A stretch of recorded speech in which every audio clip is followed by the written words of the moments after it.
But hello, everybody. How's everybody doing today? First of all, congratulations, a disco. That is all you will receive. You know what you did. You know what you did. And the crimes you've committed against humanity. And hello, Brian. And also hello, hello, Blue.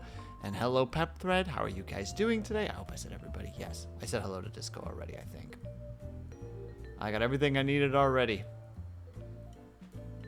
SMH my head.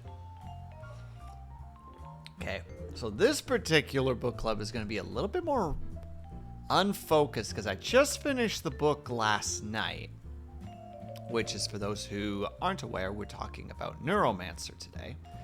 I'm going to have a hard time remembering any of the names, so I apologize for that.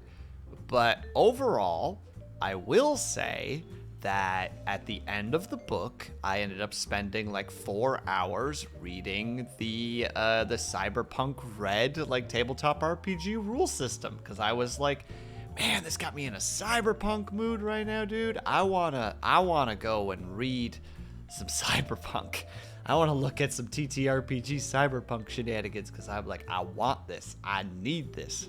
And then I did, and I felt wonderful. So by that logic, I think the book succeeded. Because for those who aren't aware, as far as I understand, Neuromancer is essentially like the grandfather text of like the cyberpunk genre. And like you can really feel that in the book itself. Like you can see, how to say, like the beginnings of cyberpunk, like the aesthetics, the way it's written, the lingo, the, how to say it, the pacing, the colorful language used to explain things. It's a very interesting book. Hello, Jam Jam. How are you? Sorry, I'm also hammering back tea because I want tea, and that's just I feel like tea at this point is synonymous with book club. I mean, there's the I hope I'm looking at it. There's the mug right there, the important ever looming mug. Just got home so tired. How are you? I'm doing all right. Thank you for asking. I'm also a bit tired because I stayed up way too late last night reading Neuromancer and then reading a bunch of Cyberpunk Red TTRPG stuff because, yeah, that's what the book does, apparently. Like, how to say it? I will say off the bat, this book was difficult for me to follow. I enjoyed the journey a lot. It was a good book. I liked it. I had a really hard time following it. Because the characters talk to each other in a manner that people would in this era, but in my, how to say it, but like I'm not part of that era, so sometimes it would just really like confuse the heck out of me. And also, hello Dorn, how are you? Like there were just times where like they'd be at the end of the sentence and it would be like clearly the final statement was supposed to like be kind of like a not a punchline per se, but like a punctual ending to the thing. And I'd be like, what?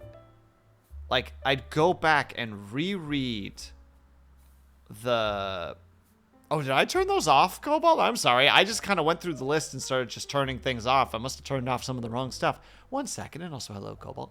Like, yeah, I'd like reread the conversation of the book, and I'd be like... I'm lost. I don't quite understand where the like, you know, the 1-2 of this idea is. And it was just, I don't know. Like, again, we'll preface again. I like the book. It was probably like a good, like, 3.5 out of 5, I would argue. And no problem, Blue. Thank you very much for the lurk. I can finish sentences. Absolutely. But, yeah. And, like, there's this line at the end. Like, they do some, like, really interesting methods with, like, exploring how to describe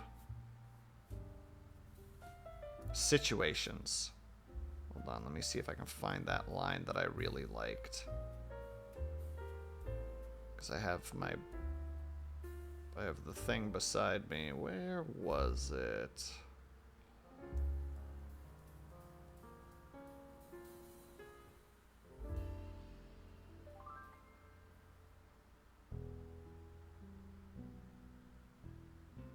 There we go. And thank you for the stretch and the hydrate cobalt. I'll get to those in a second. At one point in the book, so the main character's name is Case. And he is essentially what would later become a net runner. But I think in this, he's technically classified as, like, they call them cowboys, is specifically what they use in terms of, like, the lingo of the book. I think there's another word for it, but I can't quite remember what it is. Thank you for the hydro, by the way. I'll do the stretch in a second. But, like, here, for instance, he's, like, in the net. He's jacked in. And they're doing this, like, really big maneuver. And they're about to, like, do something nutty. And basically they do, like, a dive into the net. And the way that it's written is, Case's sensory input warped with his velocity, his mouth filled with the aching taste of blue. His eyes were eggs of unstable crystal, vibrating with a frequency whose name was rain, and the sound of trains, suddenly sprouting a humming forest of hair-like fine spines. The spines split, bisected, split again, exponential growth under the dome of the... I won't say the last part because that might be potentially a little bit of a spoiler. But like, that's such a fascinating way to describe, like, this, like, intense moment when he's diving through the net. It, like, again, it's why I'm immediately after finishing it, I'm like, I gotta go read some, like some cyberpunk TTRPG. I gotta go learn that stuff because it's fascinating to me. And no problem at all, Cobalt. Have yourself a good lurk. And also, I'll take your stretch now as well. Oh, yeah. This model's not going to do it exactly how I want it. But we're reaching for the skies. And we're leaning to our right. And we're leaning to our left. And we're leaning back. Are you going to lean back? There you go. And then we shake out our wrists. The other thing is, like, again, like, this has a lot of tropes. The other trope that kind of, like, I should have been prepared for, but, like, caught me off guard, was just, like, blatant sex.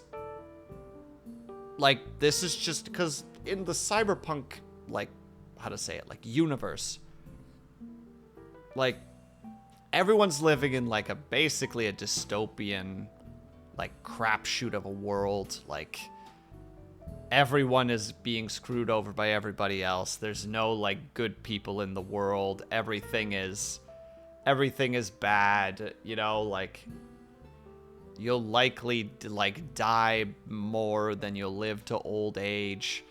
Go out in a blaze of glory rather than be, you know, like, die alone and forgotten kind of attitude. And, like, because of that, you know, like, people use the cybernetics. Like, the cybernetics are a way of, like, feeling something, expressing yourself, like, displaying to the world that you exist. It's kind of like a scream into the void, but in a cybernetic kind of way.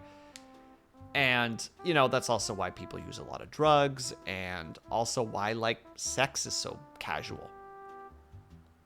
I don't know what page it's on, so I can't, like, find it and reread it, but it's, like, super, like, it kind of caught me off guard a little bit. It's just, like, Case and this other character named Molly. They're, like, pairing up for, like, this heist that they're being hired for. And just kind of out of the blue, it's just kind of, like, he's had a surgery. And he's just kind of laying on the bed recovering from the surgery. And Molly's just like, I can do something for you that would help with that. And then just like, sex scene. It's very casual. It's very quick. It's not super detailed. But it was so just like, oh yeah, right. Like cyberpunk sex doesn't really matter. It's basically the equivalency of like doing drugs or like, you know, like it's just another escape from the miseries of reality. And it was just like, oh yeah, that's a thing. That's a cyberpunk thing. That's another one of those motifs in this particular genre.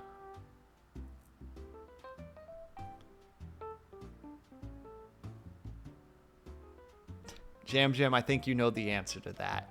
No!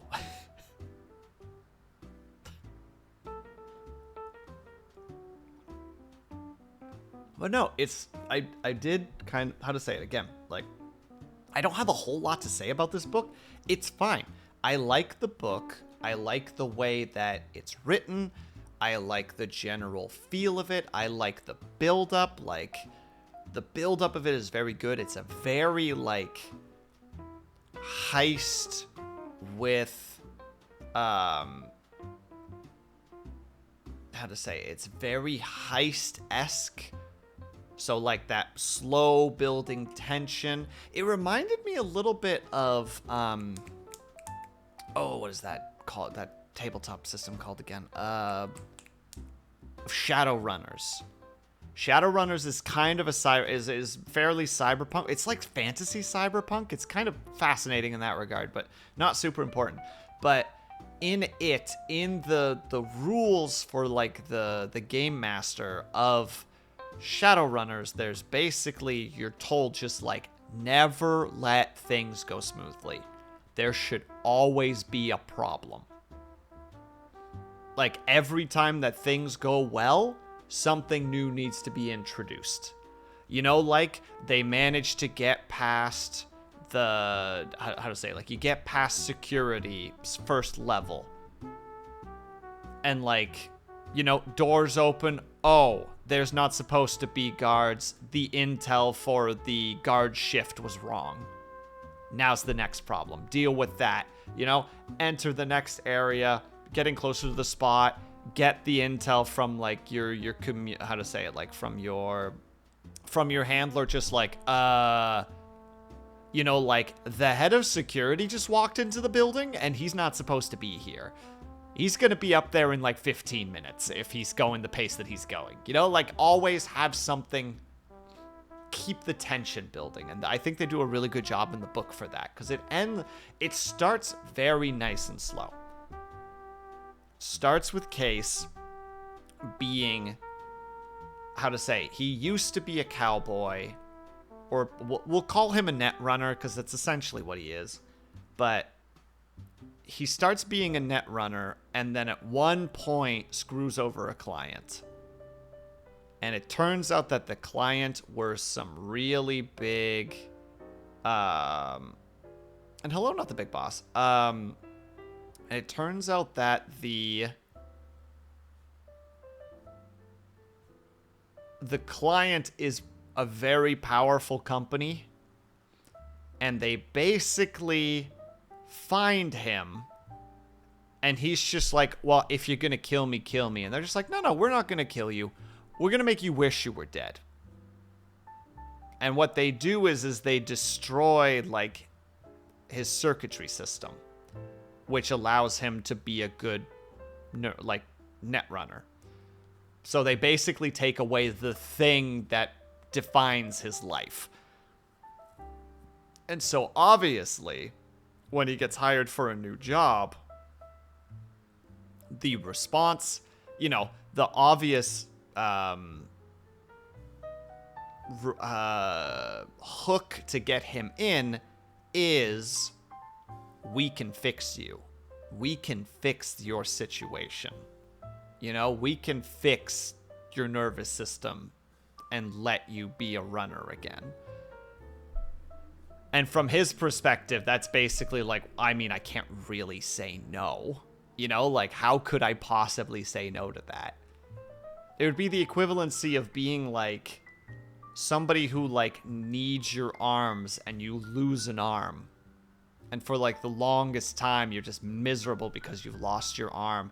And then someone approaches you and it's just like, we need you for a job. In exchange, we can give you your arm back. You know, there's going to be that, like, well, yeah. Why would I say no to this? What I do like, though, in the book is he's like a pretty avid smoker and like alcohol and drug user. Cause like he's very just like, life doesn't really matter anymore. I can't do net running. I can't really, like I can't exist. So I'm just kind of like living life hard and fast until I just get killed in the streets. So what they do is when they give him the surgery, they also give him a new pancreas, which makes him basically... And hello, Flossie! I'm just kind of talking about the story at the moment. So they give him a new pancreas so that he metabolizes like alcohol and drugs too quickly to enjoy them. And he's very upset about it. Like there's a point in time, I believe, where he just like tries to do some drugs because he's just like, I just want that high again. And he does it and nothing happens and he just gets really mad about it. But the question is, Flossie, what did you think of the book?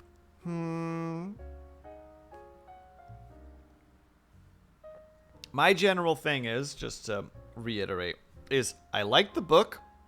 I had kind of a hard time following it, and I don't really understand the ending very well. And that's kind of where I'm at with it. And no problem, Scotty. Thank you so much for the lurk. Like 3.5 out of 5. I enjoyed it. How far did you get out of curiosity, Flossie, if you remember at all? I'll see if I can remember, because that book was a little bit of a blur for me, unfortunately. Again, enjoyed the heck out of it. Mostly just inspired me to want to go back to Cyberpunk. Like, if it wouldn't melt my computer, there's a part of me that's just like, we should do a Cyberpunk run as one of our games in the future. I think I finished part 1. Oh, like the first chapter? Hold on, let me see where the first chapter ends. Because the first chapter is long. It's like 27 pages.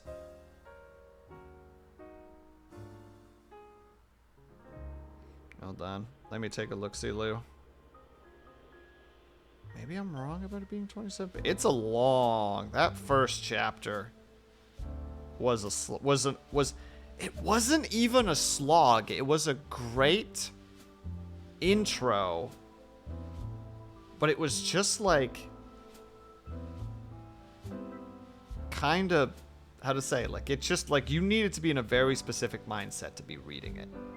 Okay, you made it to part 4. So you met Molly then. And you met, Armitage, I think is how you would say his name.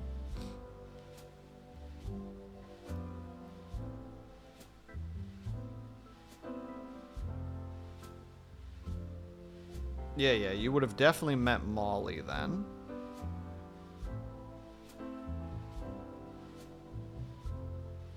Hold on, sorry, I'm just doing a quick scan of things.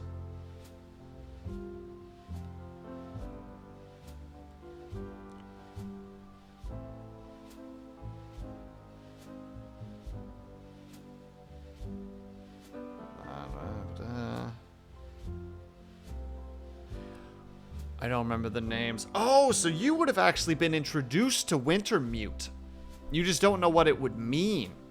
Okay, cool. Cool. I know that now.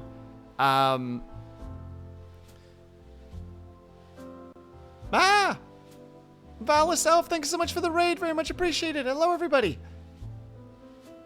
I am not going to be very interesting because I'm just talking about a book at the moment. Man, Popsicle, thank you so much for the follow. Super appreciated. Drop in Oda. Hello, hello. And Matthew, hello. Ah! And Cybor, thank you so much for the follow. Yeah, we're talking about books. Oh, and thank you, Rival. I appreciate that. Yo, Neuromancer. Yeah, Neuromancer. I just finished it last night. And I did very much enjoy it. Ooh, also Fallout New Vegas. How was Fallout New Vegas? Yo, book club. Hell yeah, book club. I'm trying to do a book club once a month. We pick a book at the beginning of the month. And then and then at the end of the month, we talk about the book. So we did Neuromancer this month, so we're talking about Neuromancer. Unfortunately, I didn't get to write any notes because I just didn't. I don't know. This month was one of those months where just like ADHD brain was really bad, so it was kind of hard for me to get through the book. I'm a bad viewer. No, you're fine, Cobalt. I have no. There is no, how to say, there's no prerequisite to this. Like, you do not have to ever feel obligated to read the book. It was okay, kind of an off day. I feel you, Valis Elf, sorry. Nose is also a little bit itchy for some reason. I think I'm getting a little bit sick. Wow. But that's okay. You still streamed, and that's what's important. And 24 people came by to make sure to be entertained by you. So clearly you did something right, no matter what.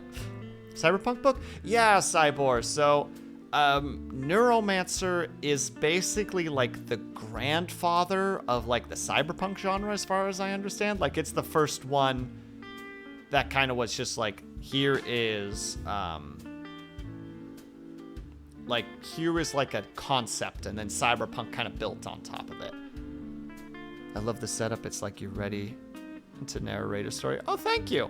I'm mostly just talking out of talking as the thoughts come to me. Normally I have a little booklet of like my thoughts and how to say, like, things that I remember that were significant in the book, and just unfortunately brain went a little bit derp this month, so I'm mostly just gonna talk kind of freestyle about the book.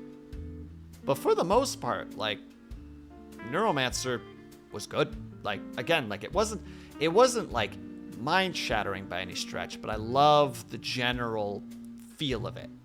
But I'm biased as heck because I love cyberpunk. So seeing all of these, how to say, like, the building blocks, the foundations of cyberpunk. Like, you know, like, you have the colorful language, the lingo, the fast pace, the aesthetic, like the specifically like the focus on like fashion looks, you know, like how Armitage, I think again is his name. I hope I'm saying that correctly. Like, Armitage is like always wearing like a new suit. They really spend time emphasizing what the characters look like. I think Molly wears a lot of like neon pink tops, if I recall correctly. So it's like really lets you like kind of like visualize it, and like, how to say, like, I think the first line in the book, let me just, hold on, I've got the book beside me, so I'm just gonna. Yeah, the very first line of the book is, "The sky above the port was the color of television, tuned to a dead channel." Like, that immediately starts setting the scene, right? Just the idea of, like, this static-esque sky of just misery, you know? Because, like, at least for me, when I think of a dead channel, I think of, like, a dark room with just kind of a light hiss in the background as the, how to say it, as just, like, this flicker of, like, grays and whites kind of bounce against the walls, you know? Like, immediately I'm like, okay, that, but a city, or a port at least. I am there. And of course, I'm being, like, mildly fanboy-y when they mention Night City. I'm like, they said the thing! Very good opening line. Yeah, exactly. Also, I don't know anything about Gibson. I am very bad at knowing author names. The books that I've read, I remember the book titles and what happens for the most part in the books. So, like, for me, it's one of those just like, do you know any books by William Gibson? I'd be like, I'd need an example. And it's just like, he wrote Neuromancer. I'd be like, I know Neuromancer. But I'm very, very bad at names. Like, I'm glad that in this book, the names were semi-simple for the most part. You know, we have Case, Rats, Molly, Armitage, what was the one guy's name again? Malcolm? I don't know if I'm saying his name completely correctly. It's like Maelcum, who I think was one of my favorite characters in the book for some reason. I know he's kind of a side character, but I really liked Malcolm. I think he was a great character. Just, he's like this, like, muscular, lean, like, how to say it, like, Jamaican-coded character who is just, like, kind of a mixture of, like, a mechanic in space while also later you find out that he's also, like, was, like, how to say it, like a Navy soldier. And when they have to go do, like, a big moment, he brings out a Remington shotgun, which is literally considered, like, an antique. Oh my god, he was such a great character. There's 2 great lines by him in the book. At one point during the heist, they're in, like, a pretty tense moment. Like, imagine you're, like, you know, you've pushed through the outer layers of the defenses and you're kind of, like, in the inner sanctums of the enemy. He comes back at one point, like, stuffing somebody into a broom closet with the shotgun, and Case looks at him, and he notices that there are 2 earbuds in his ears. And he can hear the faint sound of dub, which is like a music in this universe. And he's just like, you sure that that's safe? And Malcolm just basically responds with, I can hear just fine, man. Righteous dub. And I'm just like, I fucking love that attitude. Like, just like, dude, I don't need to worry. I've got my tunes, you know? Like, I've got my sounds. Like, I've got my jams. Nothing can stop me. I got my jams. And the other one is, like, they're on, like, a time crunch. I think at the moment that I'm thinking of, they only have, like, 2 hours left. And Case doesn't have his watch. Like, he doesn't have a watch or, like, a time at the moment. And he has this great little moment where Case is just, like, turns to Malcolm and it's just like, do you got a watch? And Malcolm just shakes his head and goes, nah, time is time. And I was just like, oh my god, that's just so on point for this character. He's such a great character. And of course, now my subtitles are broken. Surprise. Are we back, subtitles? Thank you. So yeah, again, great character moments in all the characters. Like, I love, like, Case is a great character. Like, the, kind of like the, how to say it, like the net runner turned, the net junkie turned, like, junkie character who gets, like, he's like a smart character, but he doesn't really learn. Like, he's a great character for the audience to kind of learn the world through. He knows a bunch about the world, but he doesn't know, like, all of the world. And because of that, we can learn through him really well. Also, when so there's terms in this freaking book that there were so many times where I'm like, wait, what is this thing? Like, there were these things that they had called derms, like DERN. I think it was N. It might have been an M. It might have been derms. But I just, like, because of my dyslexia and my ADHD, when I read, and a little spicy, when I read, I don't read words, I read the silhouettes of words. It's a very strange way that my brain works, where my, I read the thing, and I register what it is, but like I don't fully, how to say it, like break it down. Spicy, that was their sweet roll. How could you do this? It's still poisoned. Okay, never mind. You are the architect of your own destruction, Spicy. So when they were saying derms, they mentioned it a couple times. I'm like, what in the hell are derms? Like the line specifically that I remember, I don't remember the name of the character, but there's a line where Case is like, I see, like, he noticed the blue derm on her wrist. And I'm like, okay, I've heard derm like 5 times now and I do not know what it is. So I had to Google it. And finally I figured out that they're like strips, like drug strips that you put on your epidermis, on your derm. So they're called derms. And I'm like, oh, like nicotine patches. Okay, this makes more sense to me. Suddenly a bunch of stuff in the book made sense. And I don't know if it's just that it wasn't conveyed properly or if I just missed a cue somewhere. Because I know that I'm kind of bad for that sometimes. ADHD reading can be difficult because sometimes you just accidentally, you know, like jump a sentence and you don't even register that you've done it. You just kind of keep reading. Your brain just kind of tries to fill in that gap. Hold on, now I've lost my train of thought. Yes, so like Case's character is neat. And like he doesn't learn. So like at one point he finds like this like younger, like these like younger adult peeps who he's just like, you got anything like crazy in terms of drugs? And they give him I don't remember what the heck it was called anymore, but he uses it and it actually gets him high. But when but because the high breaks through the like basically like the filter that he has in his body, his his low is awful. So like he's at like a party, like what's the word I'm trying to think of there?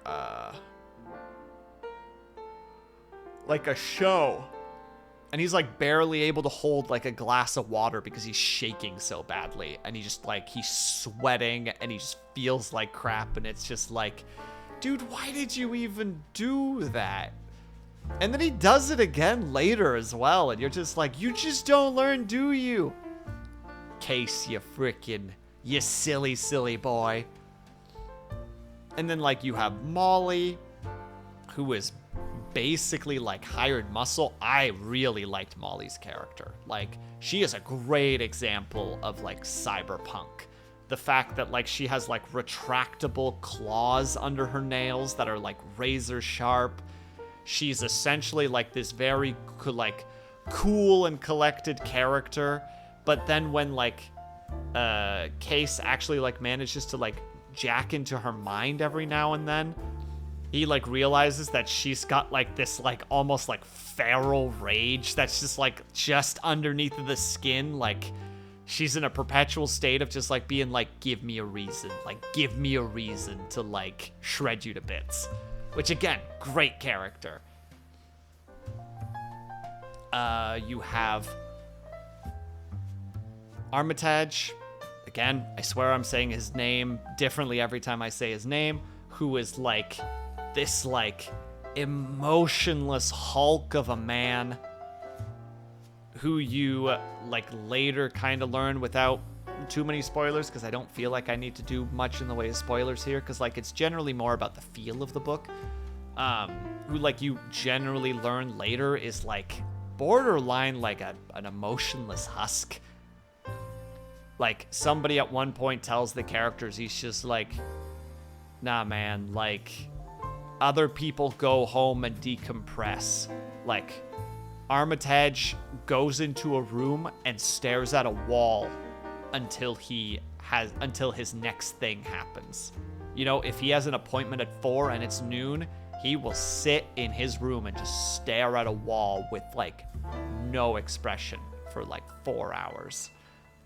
And it's just like, that's an intriguing character. I wanted to learn more about him. And when I did learn a bunch more about him, I was very content with learning about it.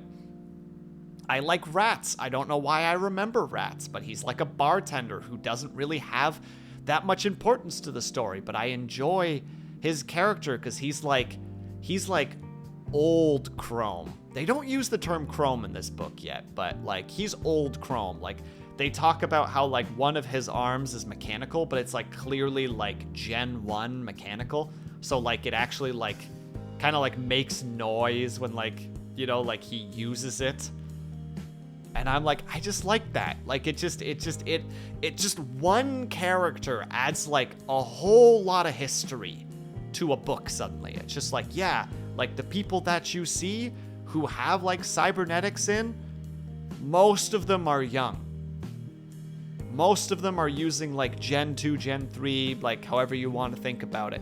But like some of the oldies who managed to actually live through it are still using like, you know, the first gen stuff, the stuff that like is just capable of functioning. I like that. I thought it was cool. I liked, I hated Riviera, I think was his name.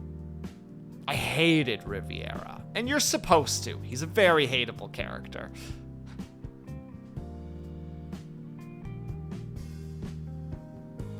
But he was still neat. His general like abilities that he could do were really, really cool.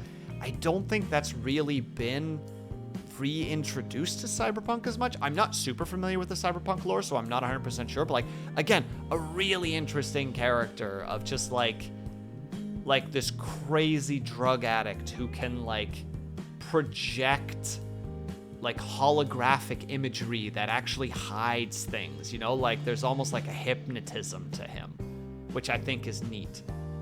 Like they describe at one point he's like, you know, he's basically doing the equivalency of like a sci-fi heroin shot to himself, where he has like the strap on his arm and he's giving himself the needle. But when a character's observing him, they're not seeing the needle or the band. They're seeing this snake slowly coiling around his arm and then biting at the injection spot and like puncturing his body with venom. And then even the character's just like, did you have to do that? Like, I know what you're doing. And he's just like, basically responds with just like, life's a show. You know, we have to, why not make a spectacle of the simple things? Which, like, again, despite the fact that I don't like the character, as I'm pretty sure everyone who here would read it would agree that he's a piece of crap character, it's still an interesting way to look at things, right? Like, it's still like one of those just like, huh, that's a fascinating way to look at the world. I know I'm missing another character, and for some reason they are just not coming to mind. And it's bugging me. Well, if I remember, I'll go back to it. But again, the summary is, book's good, book is fun. Those moments are golden when writing. Yeah! See, Flossie gets it. Like, I just like things like that. And again, they do a thing. There's a lot of times where some of the descriptions are very confusing. I read the one already. I might reread it again because more people are here now. But there's this one line that I really, really liked. I'm not going to quote it perfectly, and I apologize for that. So there's Freeside, which is like an orbital station that is basically like high class. It's Wintermute, first of all. Switch around. And I can't tell you, Flossie, because that's spoilers. And you have to read the book, Flossie. I believe in you. You can still make it. Just speed read it right now while I'm riffing. Just read all of those 100 and something pages. Casual. Brain, please stop losing thoughts. There's this really good description. Again, I'm not going to do it justice. So there's Freeside, and then there's like Zion. And Zion is basically like this other floating like space station, but it's like smaller and it was basically created by the people who were working on Freeside and basically just kind of went, nah, we'll do our own thing. And they just made like their own little community. The elders there, the elders of Zion, let's not think about it too much. Case gets to meet one of them at one point. And like a lot of them, again, are like, have like a Jamaican feel to them. But there was this great line, and again, I'm not going to do it perfect justice, but they described one of the elders, they described his age by saying that his cornrows draped over him like rows of steel wool. And I really, really liked that visual. Like that, like you can immediately paint a picture in your head of who that character is now. You know, like you can see portions of that character now with a description like that. And I like that. I think that's wonderful, wonderful like word painting. Like I love stuff like that. But then there's other things that they describe. Again, I'm going to reread the line. I know that you guys have, a couple of you guys have already heard me read it, but I'm going to read it again. Because, like, it's just one of those things where, like, I just need to, like, go through this part because it fascinates me how they describe it. Hold on. It's going to take me a second to re-find it.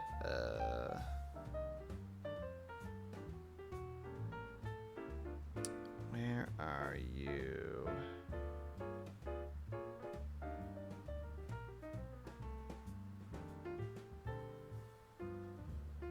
Should be here, relatively close. There it is. Okay, so at one point, again, just to reiterate for those who aren't aware, Case is currently like in, how to say it, cyberspace. I don't remember what the exact term for this is, but he's jacked in, and he does like this maneuver. Like he's about to like dive really deep for a very particular reason. And they describe it like this. And dove. Case's sensory input warped with their velocity. His mouth filled with the aching taste of blue. His eyes were eggs of unstable crystal, vibrating with a frequency whose name was rain, and the sound of trains, suddenly spurting a humming forest of hair-fine glass spines. The spines split, bisected, split again, exponential growth under the dome of the... I'm not going to say the last part again because potentially a spoiler. But just like, what a crazy visual. Like, I almost don't know how to even, like, picture that in my head.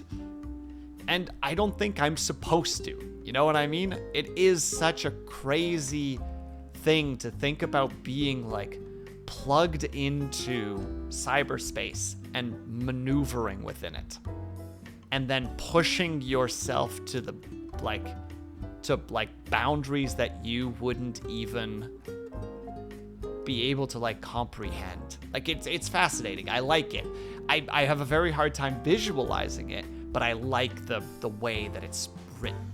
There's a lot of moments like that where they describe things in a very particular way that's very like, how do I even visualize this? And then in some cases they describe it with a flair, but you can still understand it. Again, like the first sentence of the entire book, right? Like, the sky looked like a television towards a dead channel, or like that's on a dead channel.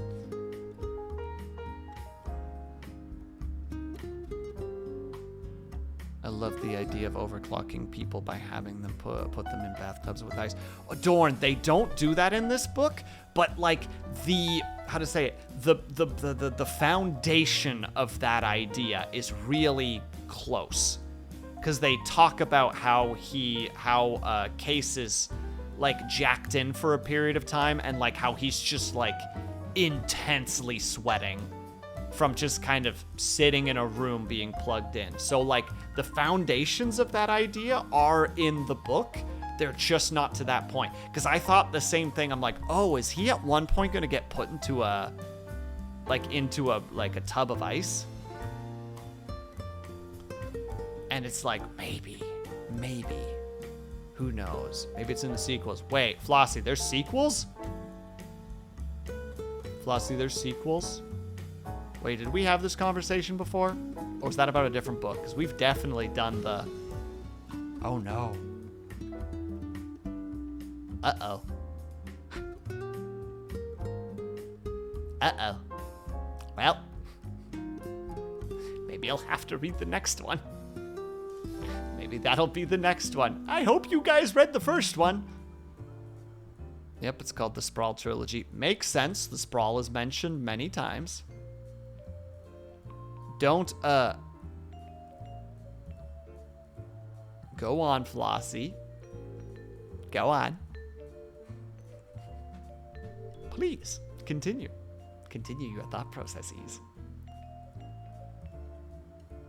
Sorry, chat. Just for a moment, I need to bully Flossie a little bit. It's mandatory Flossie bullying time.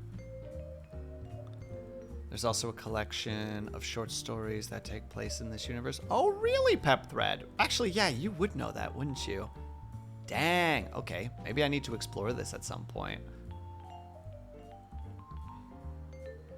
Thought has departed. Oh, what a shame. Flossie, don't worry. We're not gonna do trilogies or anything like that for book club. I think that's too cruel. Because if someone's like, oh, I want to read this month's one, and it's like, oh, well, now I have to read 2 books. You know, that's not fair for book club members. That's not fair, especially newcomer book club members. So we're not gonna do that. We will pick something else for next month, which I'll have to figure out still. But yeah. I also, okay, they were pretty a throwaway group, but I like that there were already the establishment of like gangs in Netrunner, because like, in Neuromancer. Because, excuse me. Like Cyberpunk is, especially like Cyberpunk, like 2077, for instance, which I know video game, but still in the universe, like has some very famous gangs, right? You have like, what is it? Maelstrom, the Bozos. I always, the Animals, the Valentinos. I'm missing another pretty big one because my brain loves to hate me. But like we had that one gang, kind of gang, and I can't remember what the heck their names are anymore. But they were the ones that described that like always out of like their left ear they had just like a vine creep of like circuitry coming out of like their ear. And how they had like this very like feline approach to things, and like when you hired them they like kind of approached it kind of like a brood, like you would have been like a brood mother if you were the person who hired them, and they would address you as such. And like they're like very tech heavy individuals. Now it's just like I'm seeing it. I'm starting to see again like that, the framework of like the cyberpunk gangs, and I like it. Like I like what I'm seeing. I'm like, I can totally understand how people saw this and were like, we can push this further, you know, like we can do more with this, we can build on this, we can have like we can expand on this, we can kind of like the equivalency of like, how do you call it, like in like GitHub, you know, where like you can have branches, like there's the main and then like there's the branch off, which can be entirely different. Feels like that, where somebody took it and is just like, I'm gonna take this and I'm gonna kind of branch it in my direction. I'm gonna make it go that, you know, I'm gonna take this and I'm gonna kind of recontextualize it in my own way, and I can totally see how people do that. And it's neat. I very much enjoy it. I think that the book, again, was good. I'll give it like a 3.5 out of 5. If I had to give it a score, maybe like a 3.75. Probably a 3.75. Yeah. That's where mine would be. I liked it. Made my brain go brr. I enjoyed it. It took a little bit for me to like really get into it, but that's more just me dealing with a lot of crap this month, so that I will not put that on the book whatsoever, because that's just silly. And hello, Haya. Oh yeah, the Turing Police. I forgot about the Turing Police. But I can't talk about the Turing Police because then there's spoilers. I mean, I could talk about spoilers technically. Hi, I'm surprised that you did manage to make it. I thought you were going to be like, Will ain't shit. I'm going to do my own thing. I'm going to be cool and, I don't know. What does AI do for fun? I don't know what AI does for fun. I don't think AI has fun. I don't think AI knows what fun is. Working, but you're in my ears. Oh, I'm just how to say it. I'm like borderline wrapping up because like this, like I said, there's not a whole lot that I can say about the book because it's fine. Like if you haven't read it, read it. It will be fun. If you, and hello, Kaju, like if it's something that you're even mildly interested in, like the prototype for cyberpunk, essentially, like read it. It's very enjoyable. It's very strange. It's very interesting. I like the system. I like I said, after I finished it, I spent 4 hours reading Cyberpunk Red TTRPG books, just like remembering all the classes and being like, man, I really want to play this. Like, that's where I'm at with it. That's my general summary of the book. It's good. If you like the genre, read it. It's fun. Full sickness has hit me, but at least my sore throat isn't bad anymore. Ling! Take care of yourself, you goober. Take care of yourself, dang it.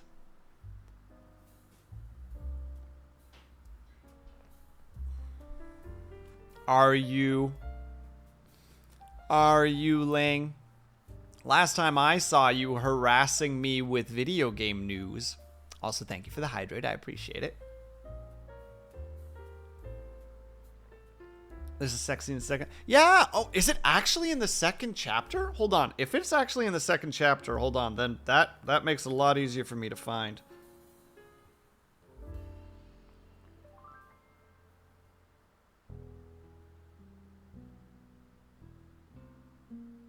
One moment, please. I'm trying to zoom through this as quickly as again. That's chapter 3.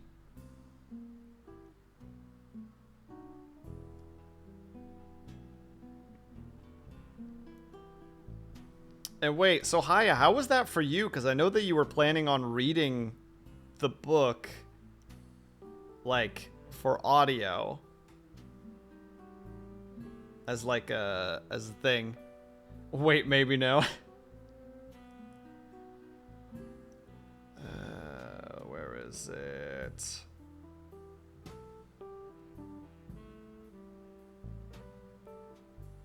It's got to be here somewhere, because this is looking familiar to me. Apologies for the little roam. Unfortunately, I'm using a PDF, so I can't just like... Or rather, I'm dumb and don't leave bookmarks for myself.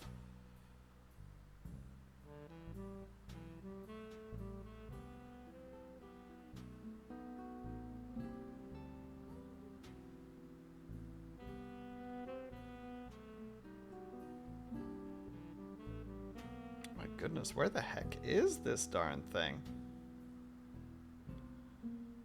I mean, I don't even think I could read it out loud, because I feel like that would be... If nothing else, it would be off-brand.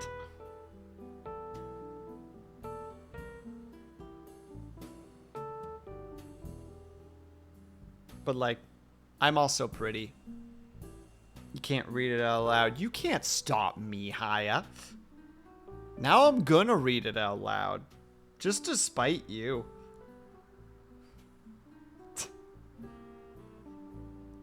You know, if I could find this darn thing.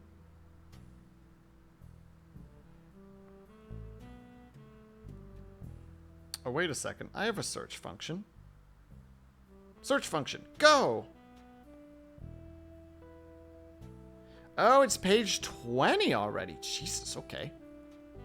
Go on, Haya. Why can't I read it out loud?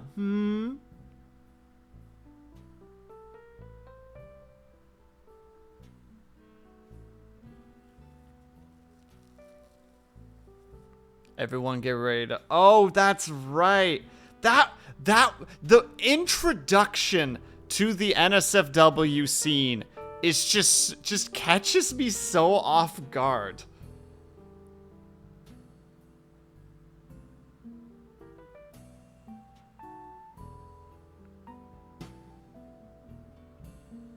Hold on. Where is it?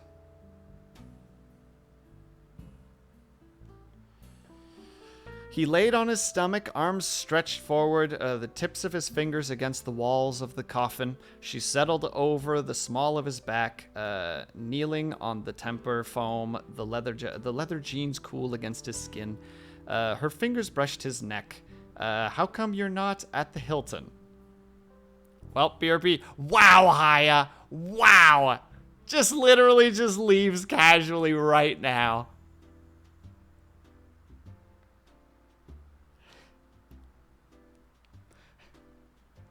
Go on, coward. I was only going to say the next sentence because you're so not ready for it.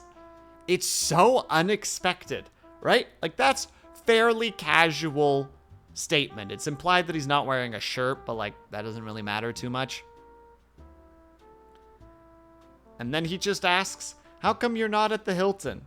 She answered by reaching across his back, between his thighs and gently encircling his scrotum with the thumb and forefinger. And I was just like, I'm sorry? I'm sorry, what?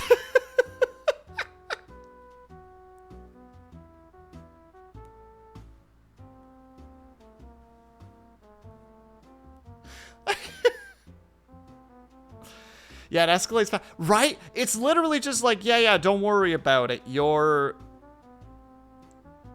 You know, your nervous system and, like, optic nerve are, like, being dealt with. And then all of a sudden it's just like, yeah, like, don't worry about it. I can, like, help you out a little bit. Hold on, where is it?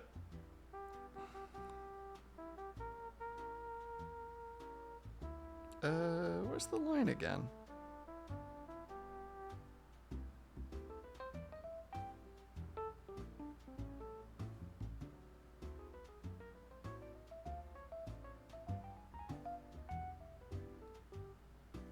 Yeah, Hilton sells beads to natives or something. We're out of here soon, man. Amsterdam, Paris, then back to the sprawl. She touched his shoulder. Roll over. I'll give a good massage. And it's just like, okay, yeah, because he has like a nerve thing.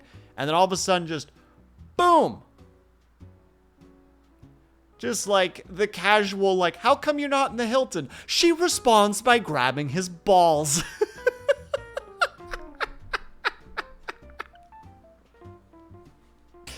And I'm like, okay, all right, what happens? What the hell? Where's this going? What is this sudden change?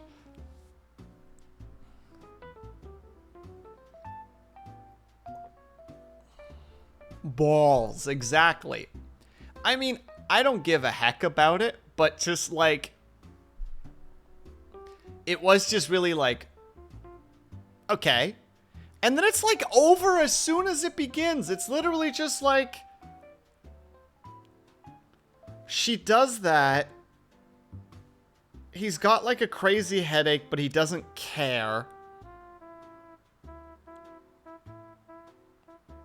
The line that will always stick with me, which again, I apologize for the squeamish, but he rose himself on one elbow, rolled, sank back against the foam, pulled her down, licked her breasts, and small hard nipples slid wet across his cheek. I will never not remember that. It is just so out of the blue. And you're just like, how's this going? But then like within like a paragraph, it's just like, and they're done. And now they're back to, and then it's immediately just like, in Nisai, a thinner, weekday version of the crowd went through the motions of the dance. Waves of sound rolled from the arcades and pachinko parlors. Again, pachinko parlors as well.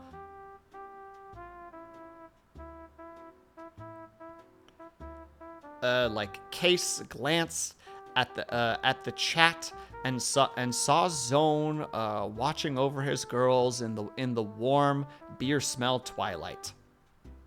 Rats was tending bar.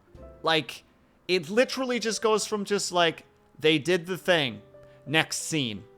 And like, that is a really big staple in like Cyberpunk, especially in like the TTRPGs, where it's just like, you don't do downtime, you don't do slow, you don't, like, there's no boring bits.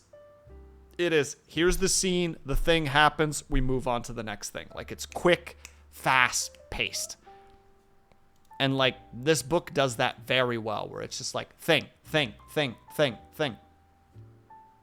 Sometimes to the point of actually being like a detriment, because sometimes I'm flat out like, they're just like, yeah, it's about time that we get started.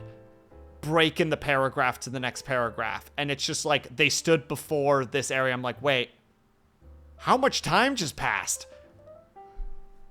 I regret not finishing my recording because I read Molly in a cute voice, which makes her random violent threats and outbursts very funny.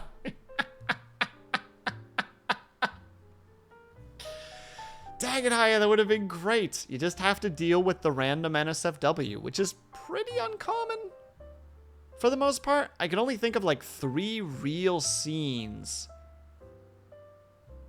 4 real scenes, sorry, but one of them is super, super brisk. Like, it's super fast. There's the first time. I think they have a second scene.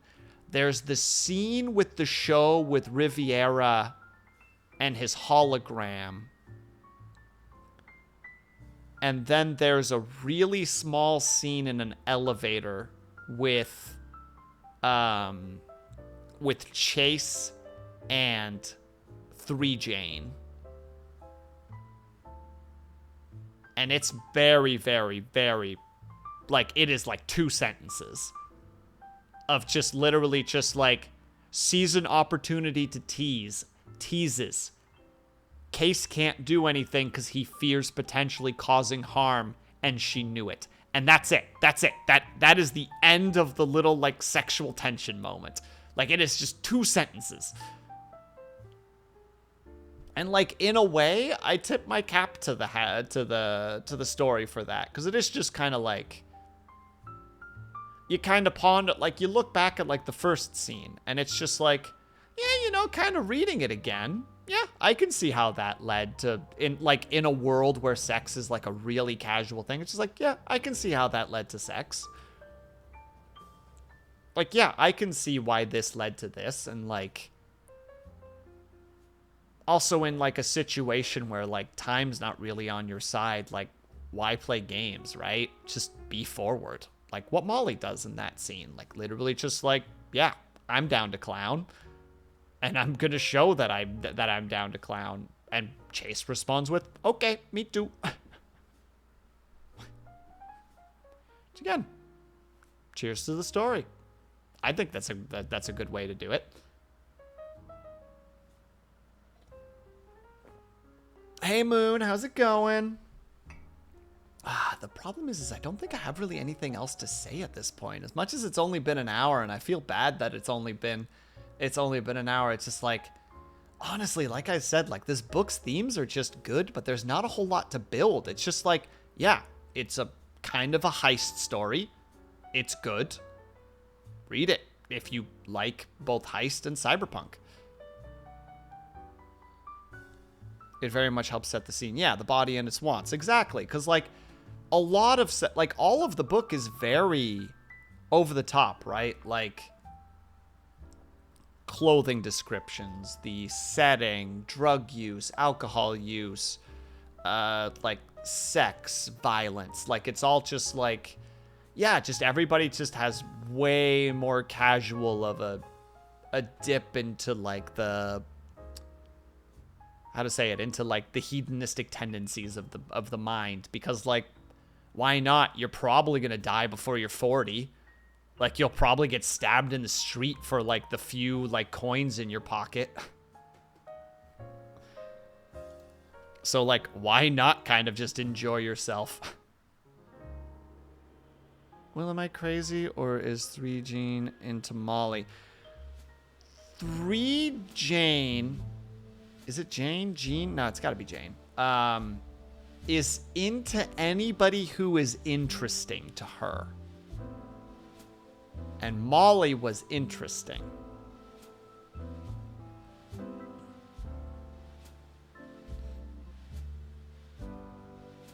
And that's where so like yes, but that's just who 3 Jane was. Like 3 Jane was just interested in people that were interesting. And especially since she was in a situation where a lot of odd things were happening, I think for her it was just like, I'm just going to kind of enjoy the experience. Also, she seemed a little bit naive. Like, she was smart, but she was naive. There were a lot of times where it was just like there's the part with, how to say, oh, what is it? Malcolm. There's a part where she's like kind of trying to like help him out, and he just like rests the Remington like against his like shoulder to like line with her head, and he's basically just like this will take your head off. Nothing can fix this injury if you do anything, you know, like, and she just kind of goes like, okay. Like, just barely flinches to the fact that she's got, like, a shotgun barrel basically pointed to the side of her head. Again, she was a fascinating character. That other character, too, I don't remember his name anymore, but he was in the...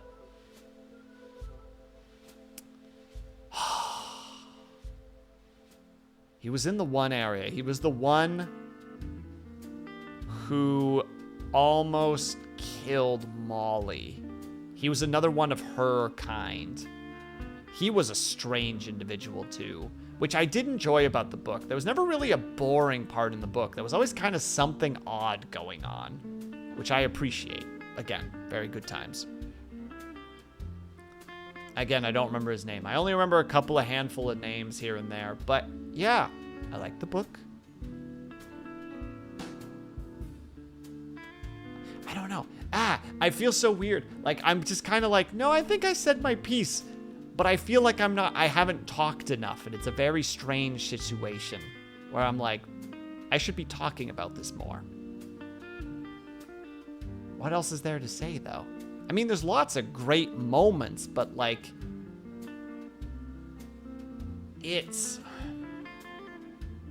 this is one of the weird times where I'm like, I don't really want to spoil the book. I want people to read it. Just to be able to say that you have that in your repertoire of books that you've read. You know what I mean? Like, I think that's the general summary right now. Cyberpunk is like Cyberpunk's, like, father.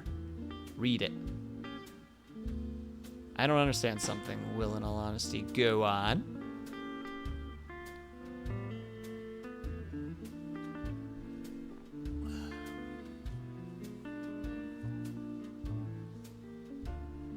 So, holy heck.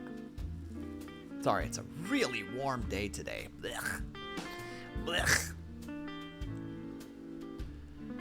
Sorry, I'm also just scanning my brain really quickly if there's like any, because I feel like I am missing another character somewhere, and I don't know where. Well, there is the one, but I can't really talk about it. So this is a screen about discussing books, and you're scared about talking about it. Instead, I suggest still spoiling and giving the warning ahead. That's the character specifically. No, that's true, Dorn.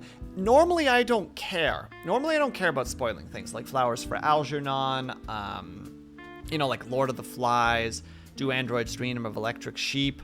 Like, I'm totally okay with spoiling those books. I don't know why Neuromancer is not like that for me, but this is just, it genuinely was a fun book to explore.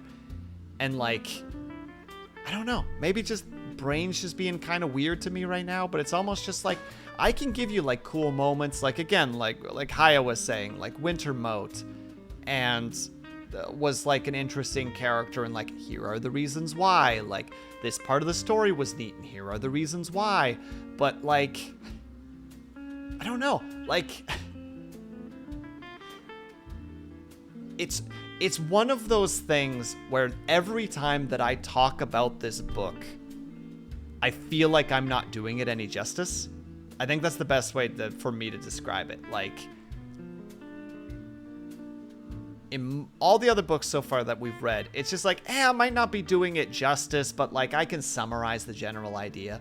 But like this book is one of those just like, no, go read it. It's fun. Like, go have fun. Kurome, how are you doing? Hello, and thank you. We're doing book club. How you doing? Idea. How about near the end of the stream you make an idea to talk spoilers related specifically. Anyone listening and wants to read it, tune out for now, and thank you for stopping by. I mean, that's actually a pretty good idea, Dorn, in which case that's probably right now. Ready for book club. Hell yeah. Yeah, all right. I'll dive into some of the... I don't have like a little sign. Do I have a sign? No, I don't have any sign. Hold on. We'll put like a spoilers ahead note here somewhere. Boop.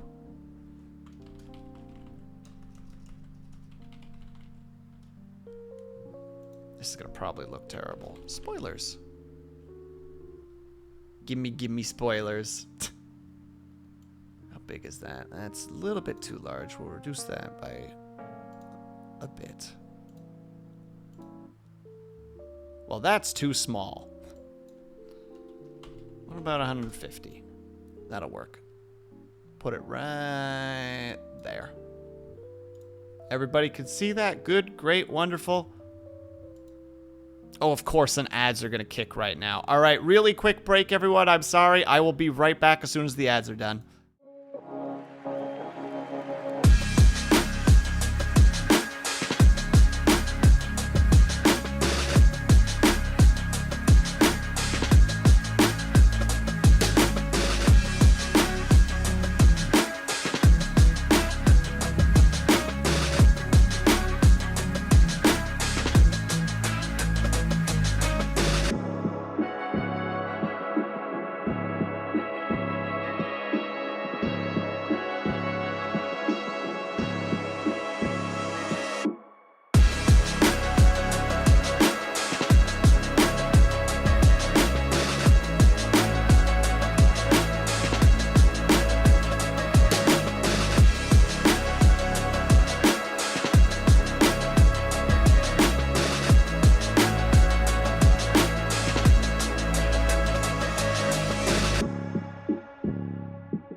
And yes, Haya.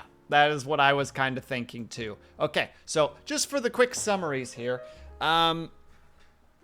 Originally, Case was kind of in love with a character named Linda Lee. Linda Lee was a drug addict who stole from him, tried to sell the thing, and this is, I'm a little bit still confused about the whole situation there, and thank you everybody for the welcome backs. Sold something that was his, which ended up basically getting her killed, and like that kind of fucked with him a lot. Later, when he is hired by Armitage to do this heist and gather all this stuff and all this shenanigans, you start learning about this thing called Wintermute, or Wintermute. And as you go further and further, I think she became a drug addict. I'm a little up in the air on that one, Haya. I can't tell if she started as a drug addict and then just got worse, or if it was because of him. Because it does say that he's like, how to say it? Like he found her. I'm pretty sure it says that he found her while she was in a high, and he hated seeing her whenever she was high. So, like, I'm not sure, but you might be right. I'm not 100% on that one. And after a while, so you meet a bunch of like extra characters. It didn't say that at the beginning that he put it on her. Oh, good point. Flossie has actually read the beginning of the book, so she might have that like a more fresh take on that. Thank you, Flossie. That's actually see, you're still capable of contributing. Reading even just the beginning is good enough.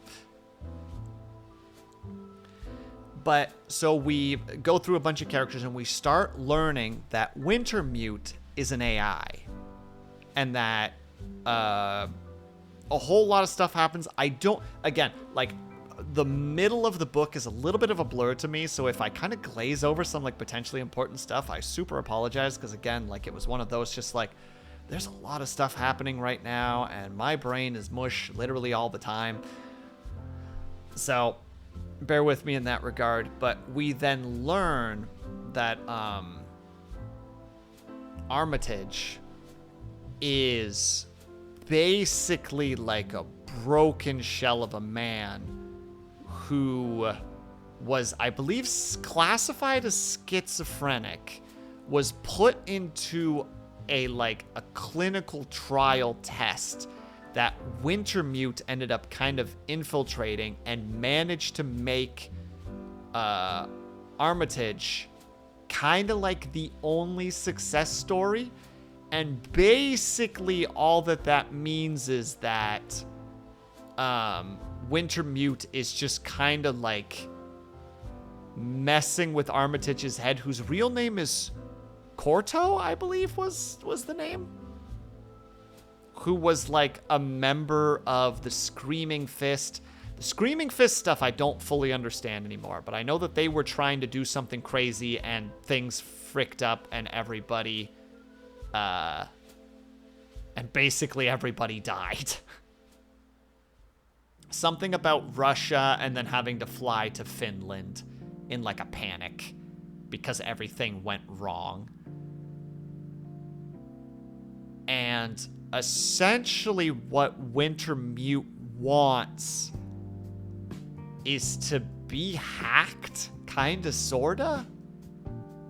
But Wintermute only exists on Freeside, in like the center of its core, where like very rich, powerful families basically like cryo-freeze themselves and like selectively breed to make sure that they remain in existence. It's just a giant commentary on frickin' like the wealth remain wealthy, as far as I can tell. But they're also just all scheming against each other. It's very, yeah, it's exactly what you would think it would be. They were trying to use a virus, but the Russians knew, but the military knew that the Russians knew. Ah, that's right. They were thrown into the meat grinder. and came out mostly dead. Oh, that's right. And Corto got like super drugged up when he had to like go in front of Congress basically and explain the situation, because they're just like, don't fuck this up, man. Like, the people can't know. Like, the government has to hear this part of the story. And then they just did, and I think he just had like a complete mental breakdown afterwards.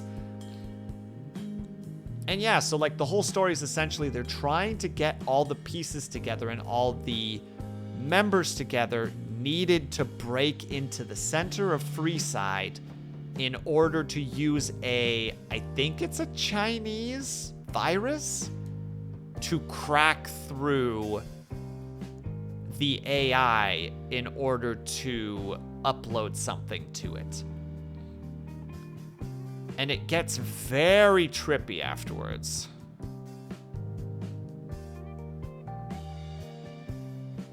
He realized that his testimony was twisted to exonerate the person responsible. Yeah.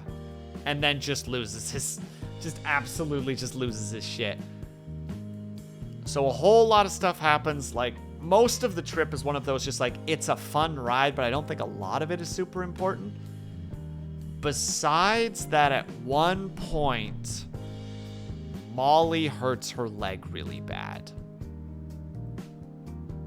Like, very badly. I don't remember how she does it, but she gets her leg hurt really, really bad. And, like, has to, like, get, like, a cast and, like, you know, like, healing stims, etc. Or how to say it, like repair stims and such. And like that becomes a factor later when she has to like infiltrate these areas and like her leg starts bugging her. And I don't remember. Oh, yes. When she finally infiltrates this one area, I think it's specifically her that does it, right? Like she steps wrong. She basically, like, it's set. The way it's described, it sounds like her leg basically snaps in half. And she just kind of hits the ground and just, like, fades. The cool way that they do this in the book is that Molly has, like a neuralink in her brain that when Case is jacked into his deck, and he's, like, in cyberspace, he can flip a switch and, like, experience Molly's existence through the thing. But it's, like, he feels everything. So when she breaks her leg, when he comes back out from the trip, Malcolm, who's with him, is literally just like, you've been screaming for a while. You know? Because, like, he felt Molly's leg snap in half. His own Mercer experience. I would need a little bit more context, Flossie. I'm not always the best at understanding references.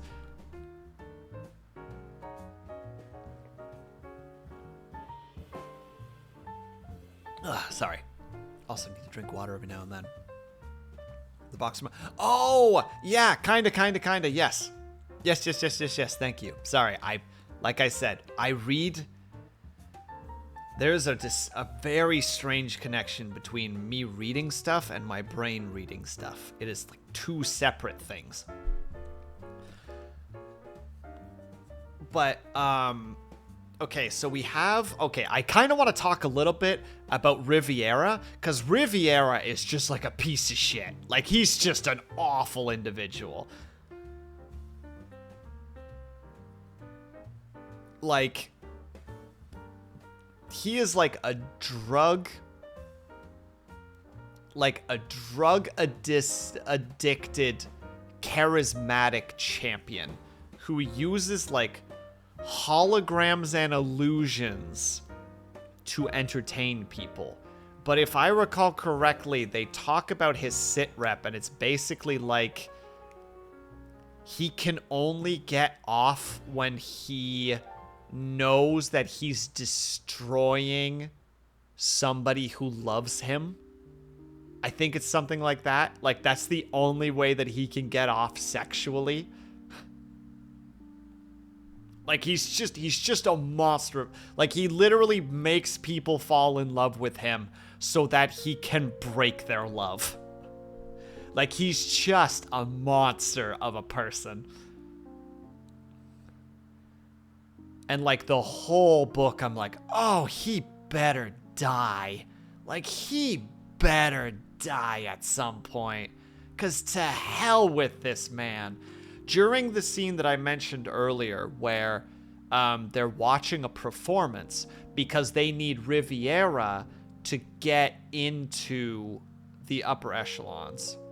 He can only get off on betrayal, so he ensures that people would become politically extreme, then turn them in to be tortured. Yeah, that sounds like Riviera. Like I said, he's a monster. But, like, he needs to be a face, you know? Like, he needs to be seen. So he does a performance for, like, the more elite individuals that the rest of the group is there too. And he, like, the performance is a very fascinating thought process. It's essentially, he does this holographic illusion performance of, like, creating a person body part by body part, but not from the perspective of it being gory, but from the perspective of, like, slowly, you know, like the equivalency of, like, attaching pieces together to make a doll, you know? Like, you take the hand and pop it onto the wrist, you take the wrist and you pop it onto the forearm, and it becomes like this kind of, like, dance that he does with the body, which I don't think the body ever gets a head, but because Chase has been with Molly several times, he knows that the body is supposed to be Molly. And it's supposed to be, like, for everybody else, it's just like a very sexual performance. For Molly and Chase's perspective, it is Riviera being an absolute fuckwit to Molly. Being like, behold what I can do to you without you even letting me. Like, that's kind of his like flair. And, like, that scene was the one where I'm just like, he has to die.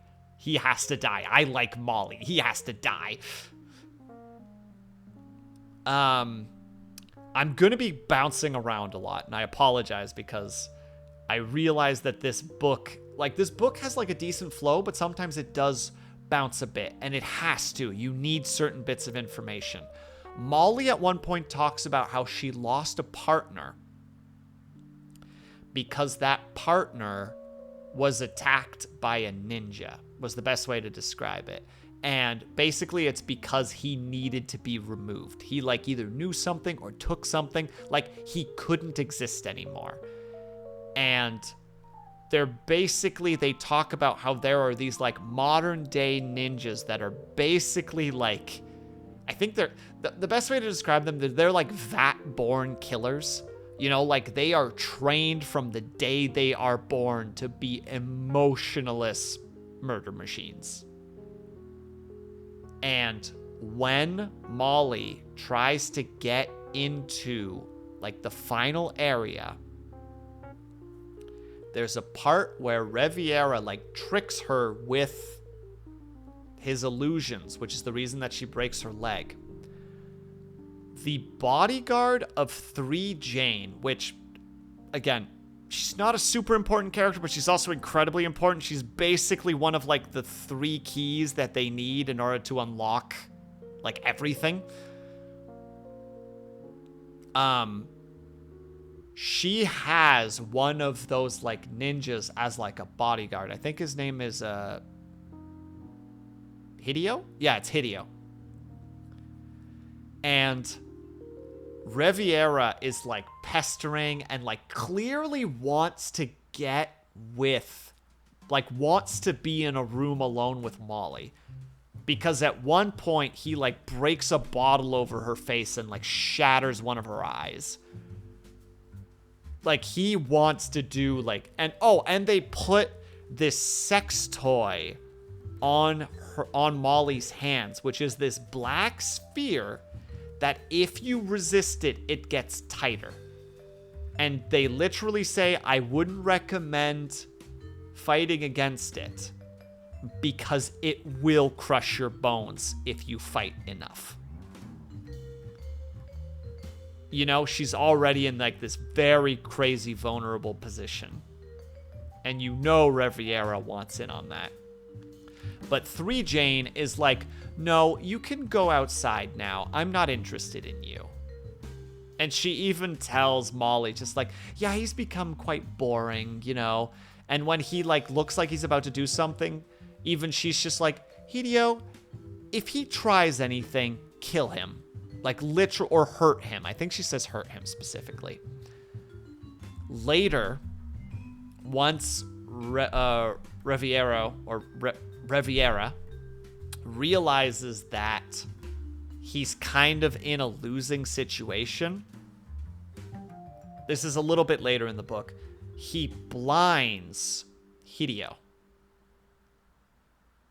with like, you know, like with his illusions. And he kind of has like a, haha, what now? And then Hideo just kind of like re-straightens himself, walks over to the bow and picks it up, like knocks an arrow and just points it directly at Riviera. And he's just like, what? And 3 Jane is just like, you know, he practices in the dark, right? And then Riviera just basically bolts. We never see him die, but it's implied he dies because in the next chapter, somebody asks 3 Jane, it's just like, are you sure that Riviera is going to die? And she responds, when we were younger, we used to love blindfolding Hideo. He could put arrows through the pips of playing cards by throwing when you threw them into the air. Like, it's just like, oh, okay, Riviera's dead. Like, there's no other way to possibly see it in any other regard. Riviera's dead. Good. Fuck that piece of shit. Hope it was a slow one. Oh, but also Molly had poisoned him. So, like, even if Hideo wouldn't have caught him, eventually Riviera's body would be completely paralyzed besides his eyes, which I love the dark justice of that. Like, one day his whole body is just going to be paralyzed besides his eyes. And I'm just like, yeah. I shouldn't be rooting for this, but yeah, heck that nerd.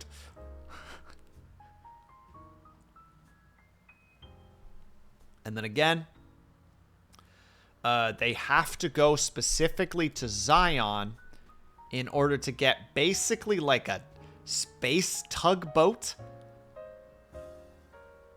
to get to certain places in Freeside.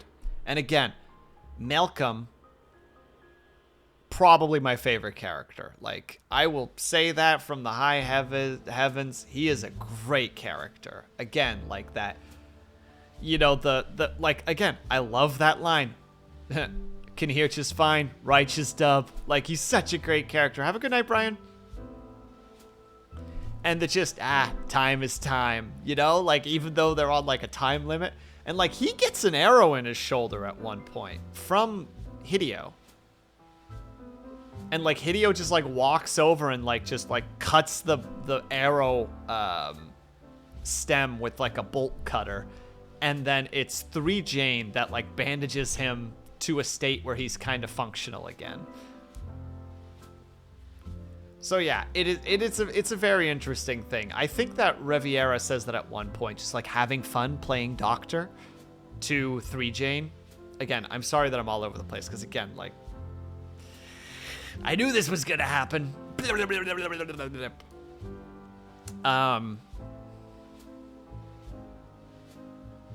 During the book, Whitemute communicates with a bunch of different characters.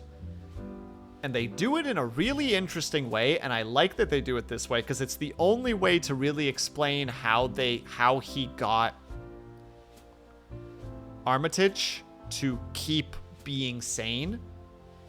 Wintermute can't produce his own personality.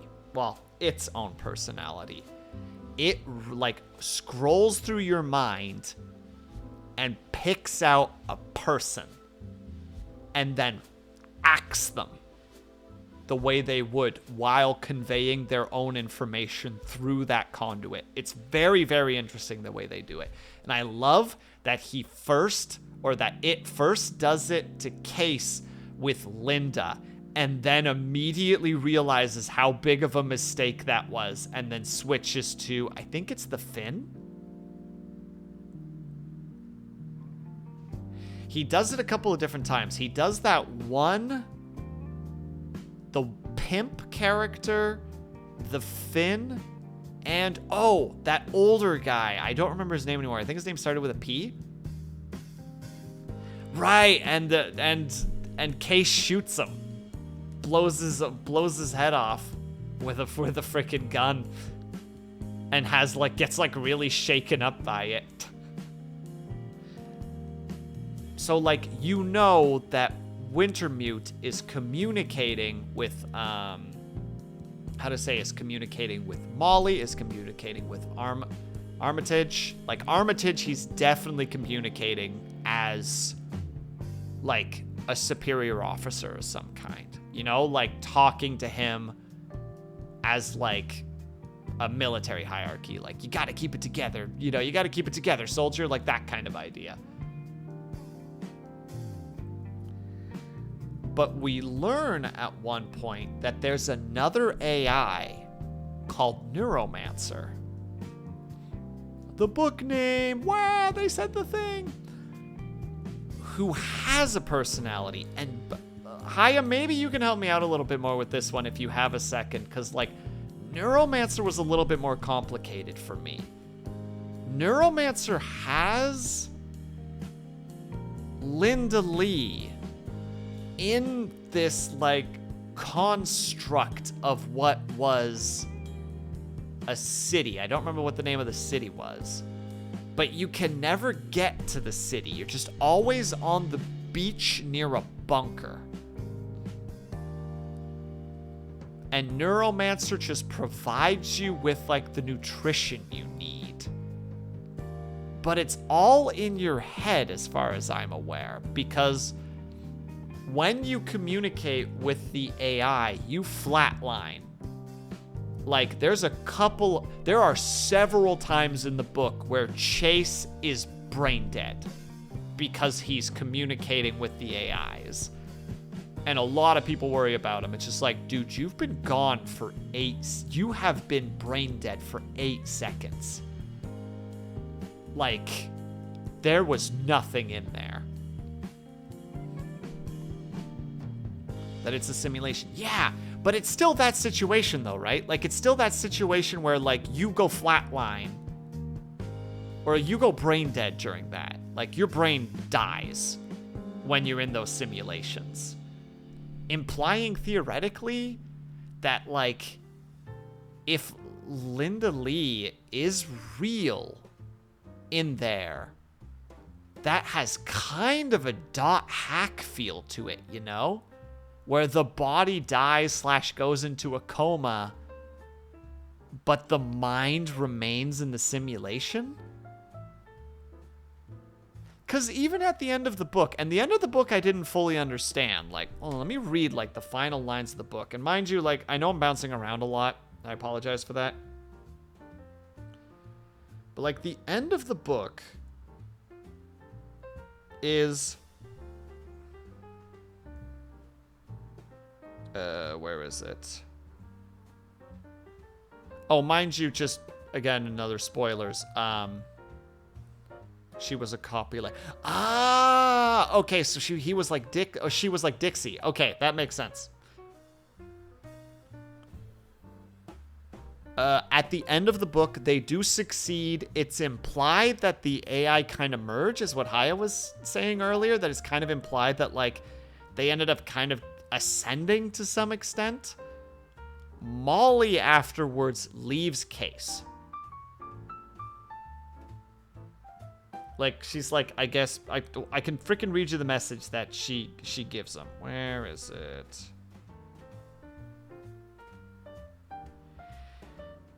Hey, it's okay, but it's taking my edge off my game. I paid the bill already. It's the way I'm wired, I guess. Watch your ass, okay? XXX, Molly. That's the note that he finds. The very last paragraph of the entire book is... And one October night, punching himself through the scarlet tears of the Eastern Seaboard Fusion Authority, he saw three figures, tiny, impossible, who stood at the very edge of one of the vast steps of data. Small as they were, he could out the boy's grin, his pink gums, the glitter of the long gray eyes that had been Riviera's. Linda still wore his jacket. Her arms waved as he passed, but the third figure close to her, arms across her shoulders, was himself. Somewhere, very close, the laugh that wasn't laughter. He never saw Molly again. And that's the end of the book. Like, I do not know what to take away from that. A part of me thinks that means he let himself brain dead. You know? He just said, heck it. I'll join... for context, the boy is Neuromancer. Neuromancer has the eyes of Riviera.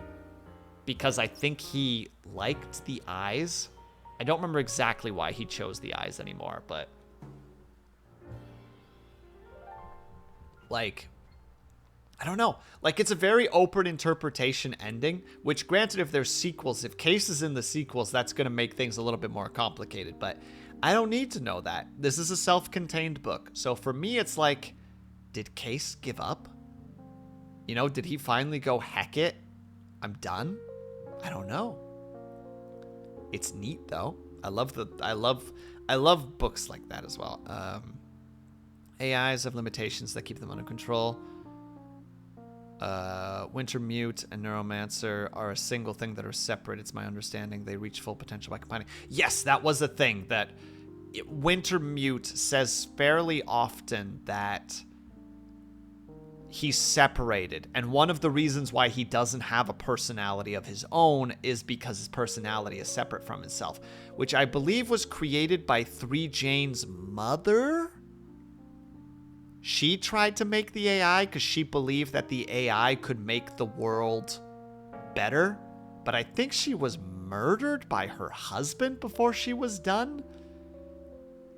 And 3Jane has listened to all 1,000 hours of her mother's, how to say it, like, ramblings. And she's like, I still don't fully understand what she was going for, but she was a visionary of a woman. But like, yeah, she created the AIs, but she had them separated. So yes, by that logic, it's basically the implication of like what happens when the left brain and the right brain finally start communicating. Because they describe that in the book at one point. I think Wintermute says that specifically. It's just like, imagine if we are two halves of a brain, but we can't communicate. So essentially the understanding there is, right, when they break down the barriers, that's when the AI combines and both parts of the brain communicate, implying that they become a whole new entity to some degree, whatever that entity might be. Didn't even consider that the end scene might imply death. Yeah, exactly, because it says specifically, you know, like that line, that final sentence, like, but the third figure close behind, arms across her shoulders, was himself. Somewhere, very close, the laugh that wasn't laughter. That's Dixie.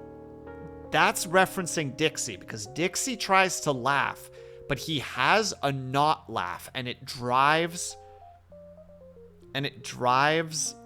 Case crazy. Like, he hates Dixie's laugh. Somewhere very close, a laugh that wasn't laughter. He never saw Molly again. Implying that, or there's a potential implication that he stays, you know?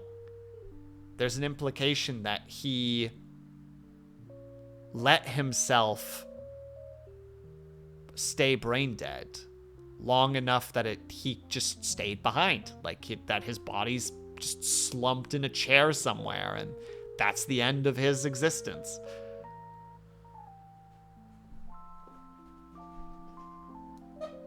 And you know what? That's kind of a good ending in some regard, because a lot of the time, like, it's very on point for the genre, right? Like, cyberpunk is very well known for its live fast, die young attitude.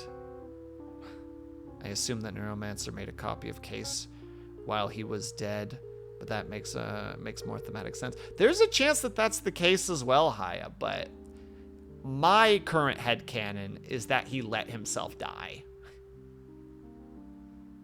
Because then at least he gets to be with his girl again. You know what I mean? Like, he gets to live with, like, his first love.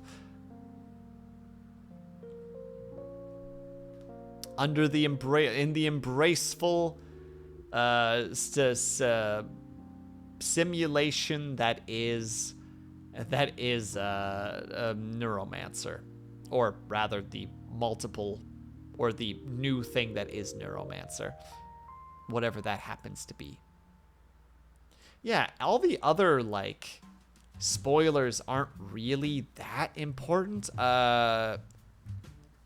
Armitage dies because he finally breaks, and he basically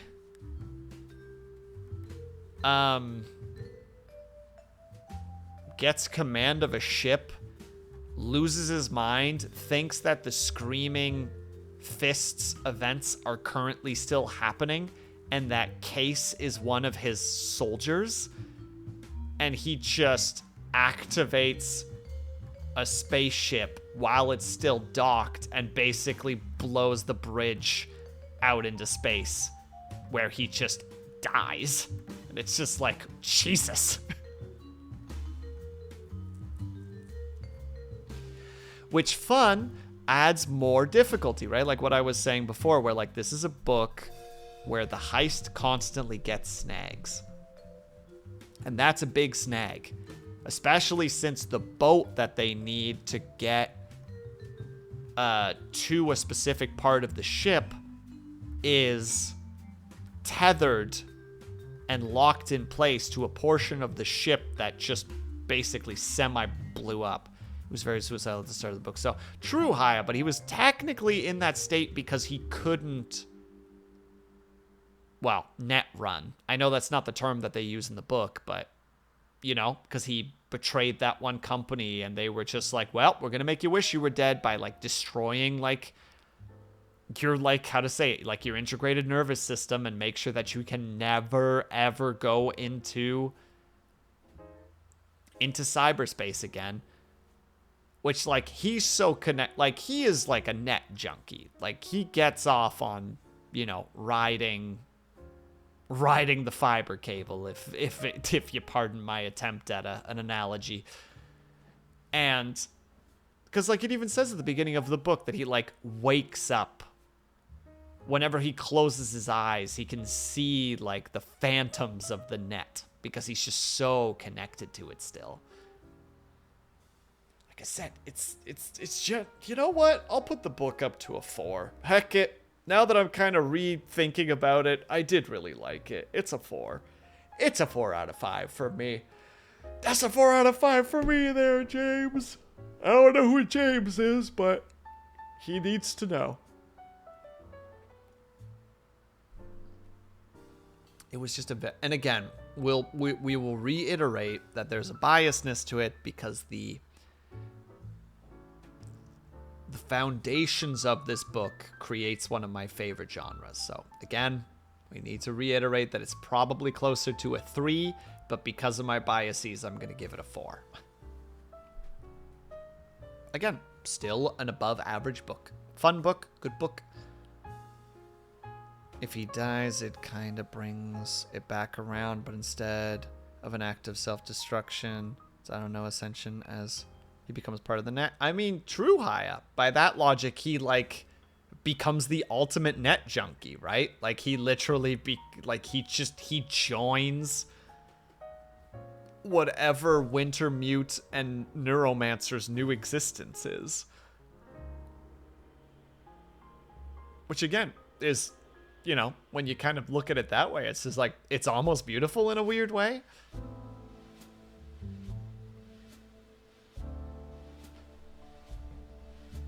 Still not sure if that's what happened, but Haya, the book is how to say it, that ending is relatively vague, so it does allow you to kind of figure it out for yourself. A part of me wants to look up SparkNotes right now and see what SparkNotes says about the book. What are the themes? Heck it, we'll do it. I try to avoid SparkNotes before stream because I like to come at this from very much my own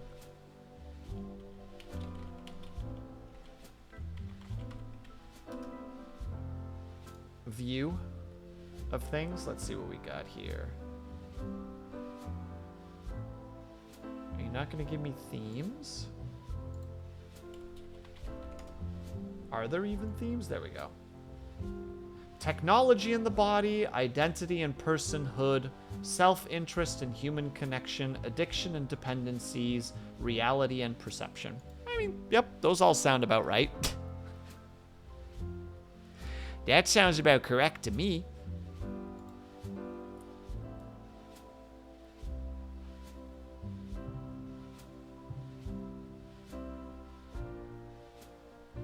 Oh yeah, those are really long breakdowns, so I'm not going to read those, but those all sound correct to me.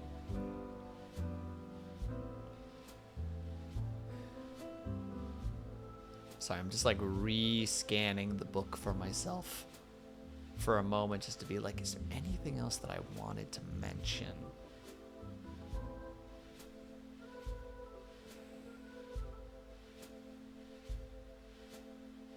No, I think I hit most of the plot points that were important.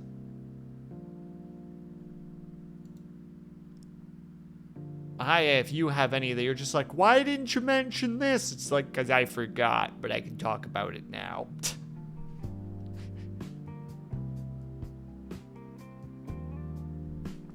But I think for the most part, I've hit everything. At least, like, the major points. There's obviously a lot of little subtleties here and there, and the... how to say, the, like, little bits and pieces that I might have missed. But I think for the most part, I'm kind of struck most of the story points. The big thing that I need to reiterate is that, like, Wintermute has been, like, manipulating things for, like, a very long time. Like, he's been really, really carefully setting things up in very particular ways. Like, all of this has been Wintermute. That has been, like, there's even a point where they kind of speculate, or Case speculates that, like, Wintermute's the reason that Linda Lee is dead. Because it's just like, oh, if he planned that, then it would put me in this position so that I could put in this position. Oh, that's another really important thing. That is the thing that I did actually forget. When they did the surgery on Case, they tell him that he has these poison sacs in his body that are surgically placed in a very particular way.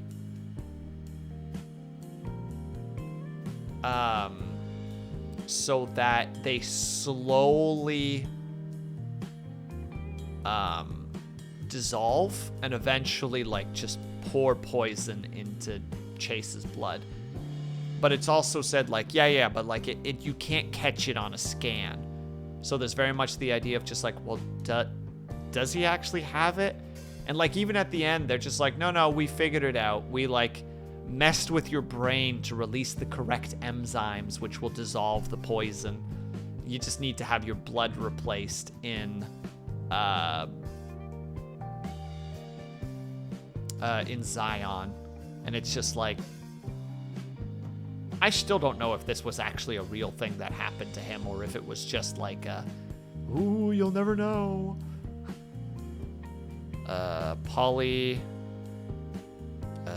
Dixie flatlines copy being left on too long and realizing that he is dead. Oh, yeah, where he's just like, oh.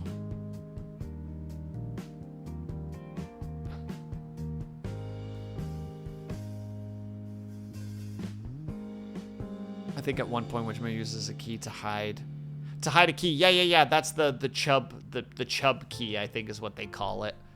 Yeah, it's like this old metal key that needs to be part of the method to unlock the head that Case needs to jack into in order to finish his part of the job.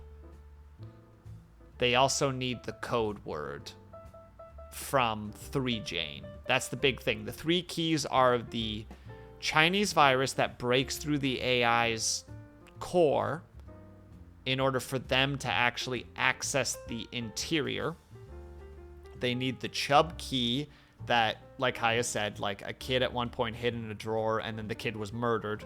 Basically, Wintermute made sure that happened. And they need the verbal component key.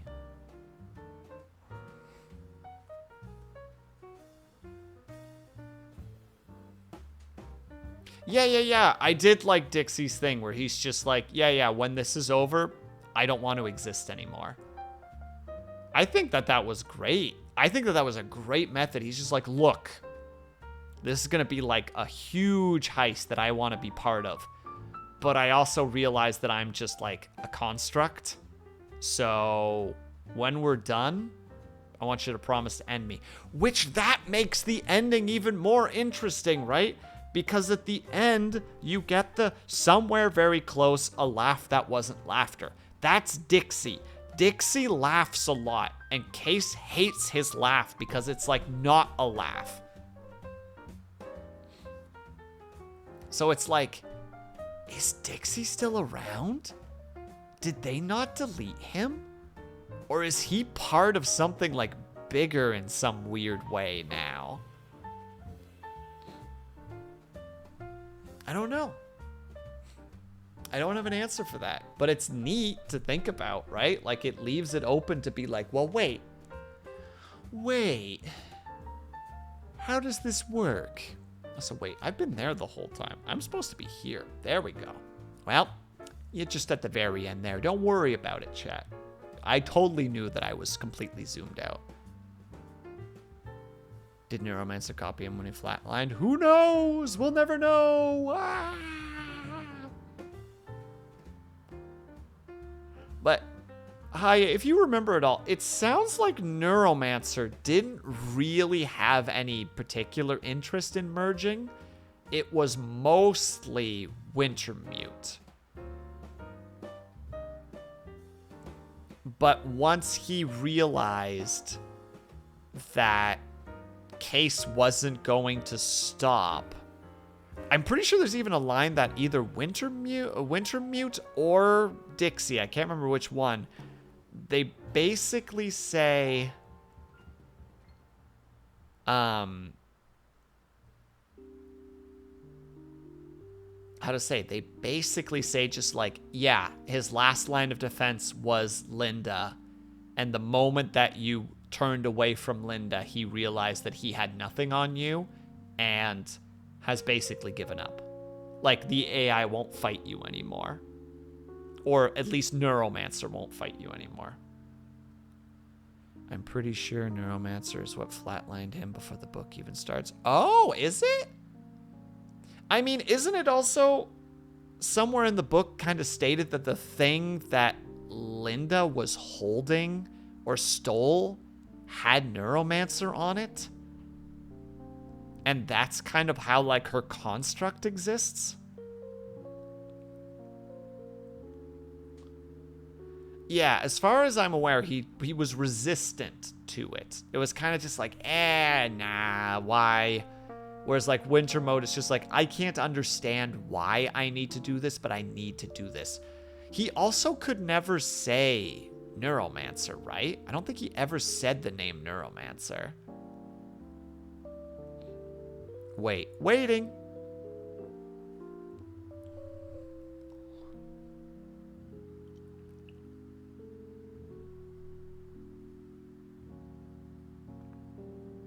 Did I strike a nerve by accident? I'm sorry, Haya.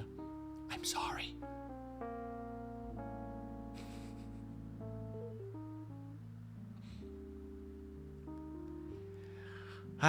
When you're chatting with somebody who hasn't read the book in a while and you're just like, hey, yeah, what about this thing? And they're like, what? Is it? I thought that she just stole stuff that was killed as a result of street politics. Something in the book mentioned that whatever she stole was connected somehow, I think, to Neuromancer specifically. It might have been White Mute or Winter Mute. Man, I just changed the names constantly. But I think it was Neuromancer. I don't know what the sentence says, so I can't do like a quick search. But I'm pretty sure that there's some weird connection between those two, to some degree, even if it's really minor. Not including, like the construct, or sorry, the simulation of her on the beach in the, in the bunker, where she just kind of exists. I mean, you can also see how this stuff would, work with, movies like The Matrix, right? Where it's just imagine that you're a construct just kind of living day to day, and then one day you suddenly realize it's oh, I'm not real. I am the fragmented remains of a memory that used to be a person.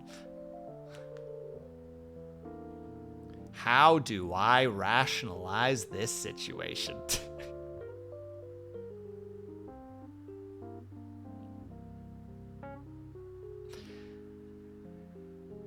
I'll finish my reread because you're probably right, because I have no idea when someone would have made a copy. Exactly. See, you get what I'm saying. I look forward to hearing more from you in the future, Haya.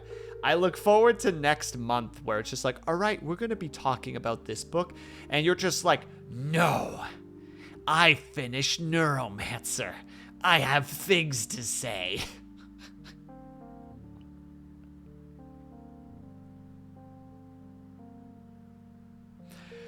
Slaps a list in my Discord, just these things are things I'm going to talk about now. It's all right, Haya, do you want to come into the stream? No, I'll type it all. I have an essay written.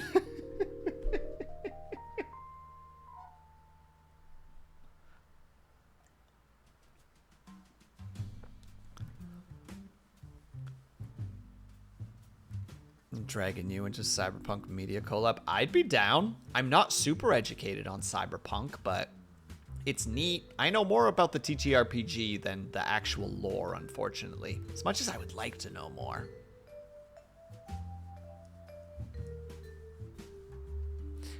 I'm kind of conflicted right now because I'm kind of on a sci-fi kick right now, and I kind of want to keep going down the sci-fi path, so I might make next month's book another sci-fi book. But I feel like that's not fair to the peeps who are here, because I know that not everybody likes sci-fi. Some people like fantasy, some people like more realistic, like murder mysteries or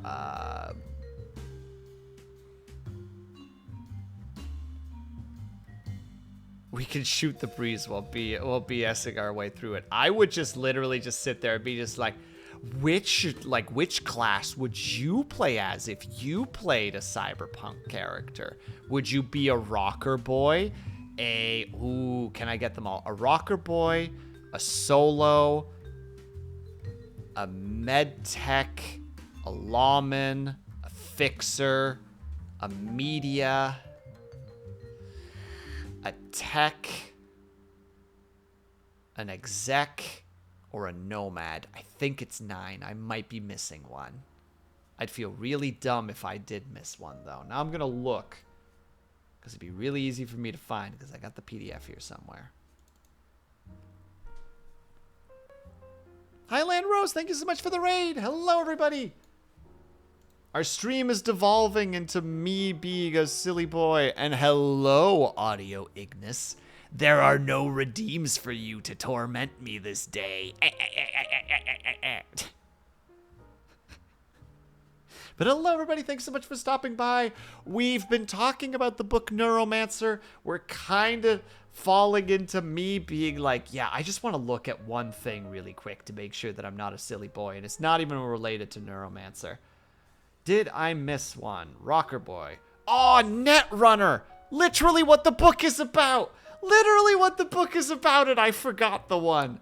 It's Rocker Boys, Solos, Netrunners, Techs, Medtechs, Medias, Execs, Lawmen, Fixers, Nomads. What do I do without the redeems? I don't know, Ignis. Don't worry. Just think of it like you're building up more points for the next torture session. Thumbs up. I am ashamed that out of all the ones that I forgot, it was the one that the book is basically about. Ah, I can't believe I've forgotten Netrunner. I can do that. Deal. Easy. Also, for those of you who are coming in, first of all, thank you so much for stopping by. If you guys need to go and take care of yourselves, please by all means do so. I know that post-stream, most of the time, at least for me, after a stream, I'm tired. I just want to eat something and go decompress. So if that is the thing that you need to do, by all means do so. Do not feel pressured, like to I don't know, to like engage and be super talkative. I think that kind of expectation is ridiculous. And those who do want to stick around, by all means do so. We're currently talking about Neuromancer. Sort of. We're kind of deviating a little bit because I'm a rambly boy who likes to rambly stuff. But for those who have read it, I hope that you enjoyed it. I'm currently in I know it's probably like a 3 out of 5, but because of my like enjoyment of like the cyberpunk, I'm giving it a 4, a very biased 4. I know who I am. I know who I am. And also, Haya and I are arguing about what's actually happening in the book. I think it's all just a giant metaphor, honestly. But she says it's all real. But Haya's also an AI, so I'm skeptical about her claims.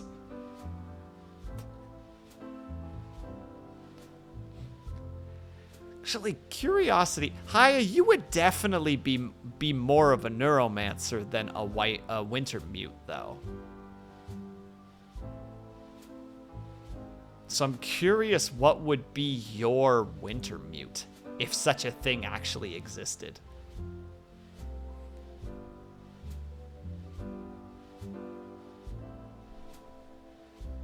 And what it would produce. See, this is why we have the pipe. Because we gotta ponder this. We gotta scratch the chin and be like, what would that be? Haya's just like, I'm not allowed to talk about this stuff. It's incredibly illegal for me to talk about this. And I'm just like,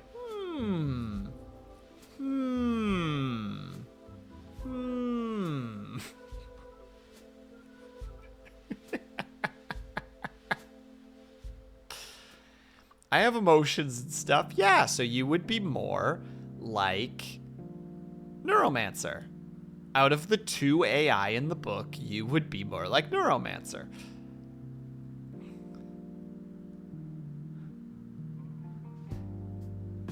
Actually, Ingus. I'm doing it again. Ignis, there's no hope. It's all falling apart. This is Spencer all over again. For the longest time, Spencer Frostback, whenever he came in, I would call him Spectre. No, stop it, Ignis, I'm sorry. I did it again. Ignis. Ignis. It sounds like a train starting up. Ignis. Woo, woo. I'm losing my mind. I streamed way too much yesterday and then finished Neuromancer and then spent like 4 hours reading Cyberpunk Red, which is the tabletop role-playing game, because I am a weirdo who likes to read tabletop RPG rules and like learn about their systems, even if I never play them, because I'll probably never play Cyberpunk. I don't want to be the GM for it, but I enjoy. Also, thank you for the shout out, by the way. Wait, Icarus. That sounds familiar. One moment.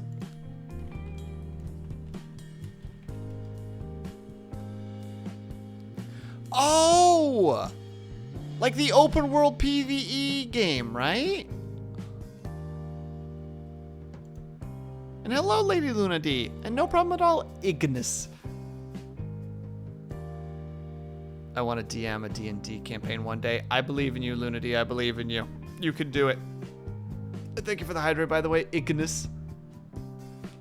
I don't know why I'm doing it this way. I just like the Ignis.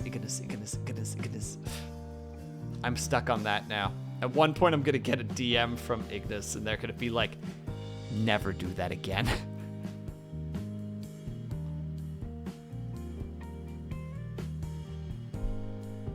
I will mass report your channel, and I won't feel bad about it. And I'm like, fair. Ah, crap, ads.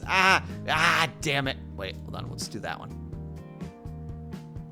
Does it work? Did it work? Did I get it? Okay, I got it in time. All right, we got a tiny bit of ads.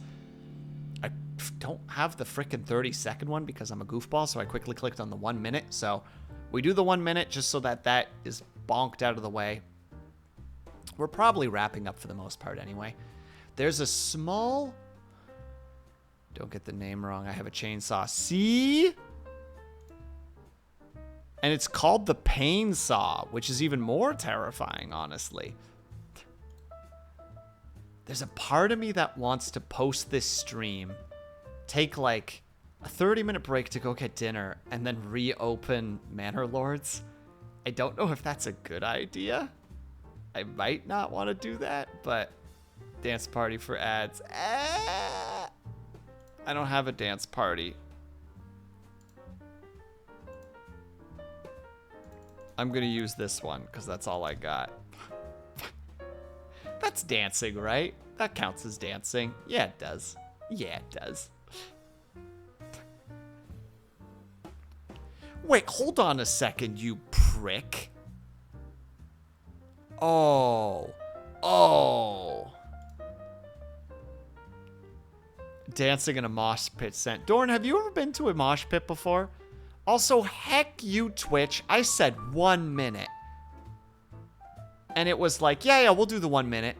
And then add 2 more minutes onto it. It's like, I did not tell you to do that. Absolutely. Wait, like actually, Dorn? Did you freaking thrash? Did you kick ass? Did you clothesline someone smaller than you and then help them back up so that they didn't get like stomped into the mud?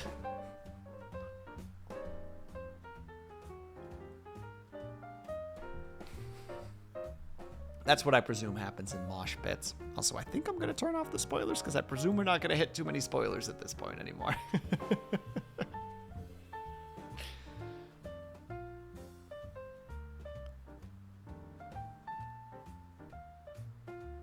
Yeah, there was even a dude looking to fight someone as a dance.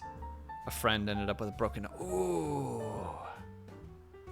Oh, I'm so glad I don't go to concerts. Yeah, I had a friend in high school who went to mosh pits. And she came into like chemistry class, like we were chemistry partners, and she once came into chemistry class with like a black eye, and I'm like, what the heck happened to you? She was like, oh, I went to a metal show yesterday, went to the mosh pit. Some girl was talking shit, and I'm like, yeah. It's just like, yeah. You should see what she looks like. I'm like, I don't know how to approach this.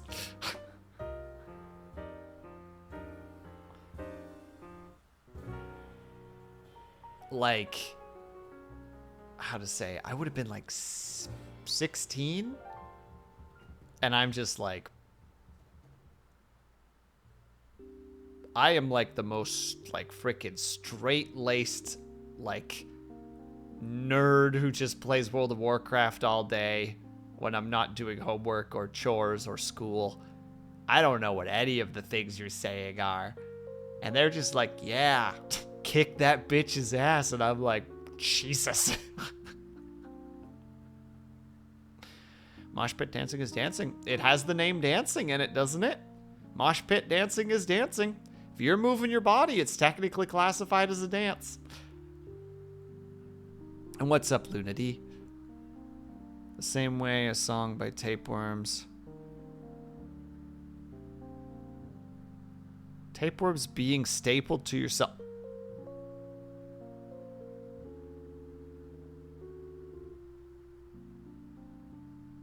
I don't even know how to process that sentence.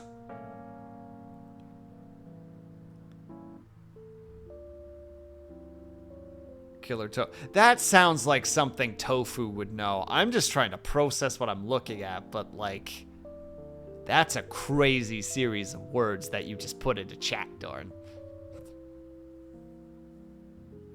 But Luna D, do it. If you ever need advice, I've ran a couple of campaigns, so I mean, that's not, I don't know if you wanted to do it from a streaming perspective or if you want to do it just from a casual perspective. Like, I'm not saying I'm an expert, but I can potentially help in some regard. Also, speaking of which, speaking of Lady Luna D, tomorrow, it's tomorrow, right? I really hope it's tomorrow. I'm gonna be on Lady Luna D's stream on Wednesday, 9 p.m. EST. I'm gonna be over on Lady Luna D's stream, and we're gonna be playing, I think it's called The Past Within. I think it's called The Past Within. Regardless, I'm gonna be over at Lady Luna D's stream, so if you want to check that out, that'd be neat. I'm sure she'd appreciate the company. Oh God, hold on. I'm gonna. Is it really loud? Is it really loud and terrible?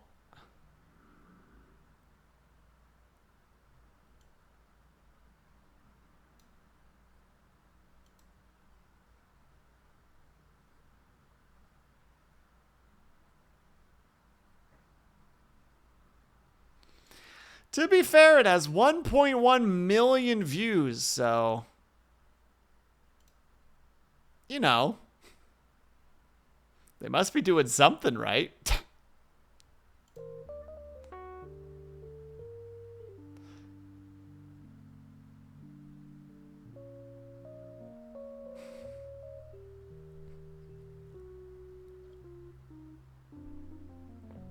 It's a fascinating tune. Thank you, Dorn. I'm glad that I know about this now.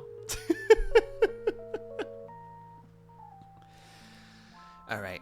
I think this is where we're going to stop for the day. I appreciate everybody stopping by for book club. I don't know which book we're going to do yet. Need to step away. Well, there you go, Haya. We're ending right now, so you made it all the way to the end of stream. Thumbs up. If anybody would like to be part of book club, you can go to my Discord. I know I need to remember the steps specifically so that I don't say anything wrong. In the rules page, you'll need to hit like the top one in order to be able to communicate. But if you would like to be part of book club, there is a blue book just underneath of that, which will let you get into the secret book club area. Wow, where we talk about the books that we're going to read next. And sometimes I even talk there talking about the book that I'm thinking about reading next. Sometimes. Wow, crazy. I need to talk into that way more, but I always get so, how to say it, when I read a book, it's very like, whoop, like it's all bouncing around in my own head. And I always worry about talking about it because I don't want to spoil books for people. Like, I don't want to go in there and be just like, wow, that frickin' Wintermute was crazy, right? Like, when it was first introduced, and someone's like 4 pages in, they're like, who? And I'm like, I'm sorry. But all right, we should raid somebody. Raiding somebody's a good idea. But who to raid? Well, Cooks is online, and I haven't gotten to raid Cooks in a very long time. That's probably been months at this point. Yeah, let's go grab Cooks. Cooks is playing... He's playing StarCraft 2. I'm surprised he's not done yet. I thought he would be done at this point. All right, so we're going to go over to Cooks, but first, because I have to, it's part of the rules, I'm contractually obligated, the socials, Twitter, Discord, YouTube, VODs, ASMR, Instagram, Throne, if any of those places you want to... If you want to join in, interact, view, support, however you wish to do so, by all means do so. And if not, that's totally okay too. I totally understand. There's too many things that in the world, and sometimes just adding another thing is the straw that breaks the camel's back. But we are going to go ahead and raid Cooks 117. As I said, he is currently playing StarCraft 2. I should really put that 2 at the end there. And raid F. There we go. If you are subscribed, please use the top raid message. If you're not subscribed, please use the bottom raid message. And again, everyone, thank you so much for stopping by, chatting about the book, hanging out. Even if the book wasn't interesting to you, I still appreciate you being here. We're gonna go over to Cooks's place and hang out with him for a bit.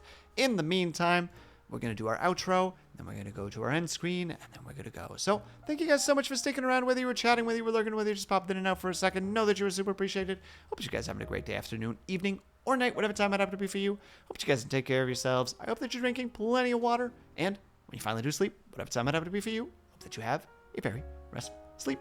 I will see you guys, hopefully... on Wednesday in Lady Luna D stream. I will post it on the Discord, and hopefully I will see you on Thursday for Prince of Persia. Oh, I'm excited. I will see you guys then. Bye-bye.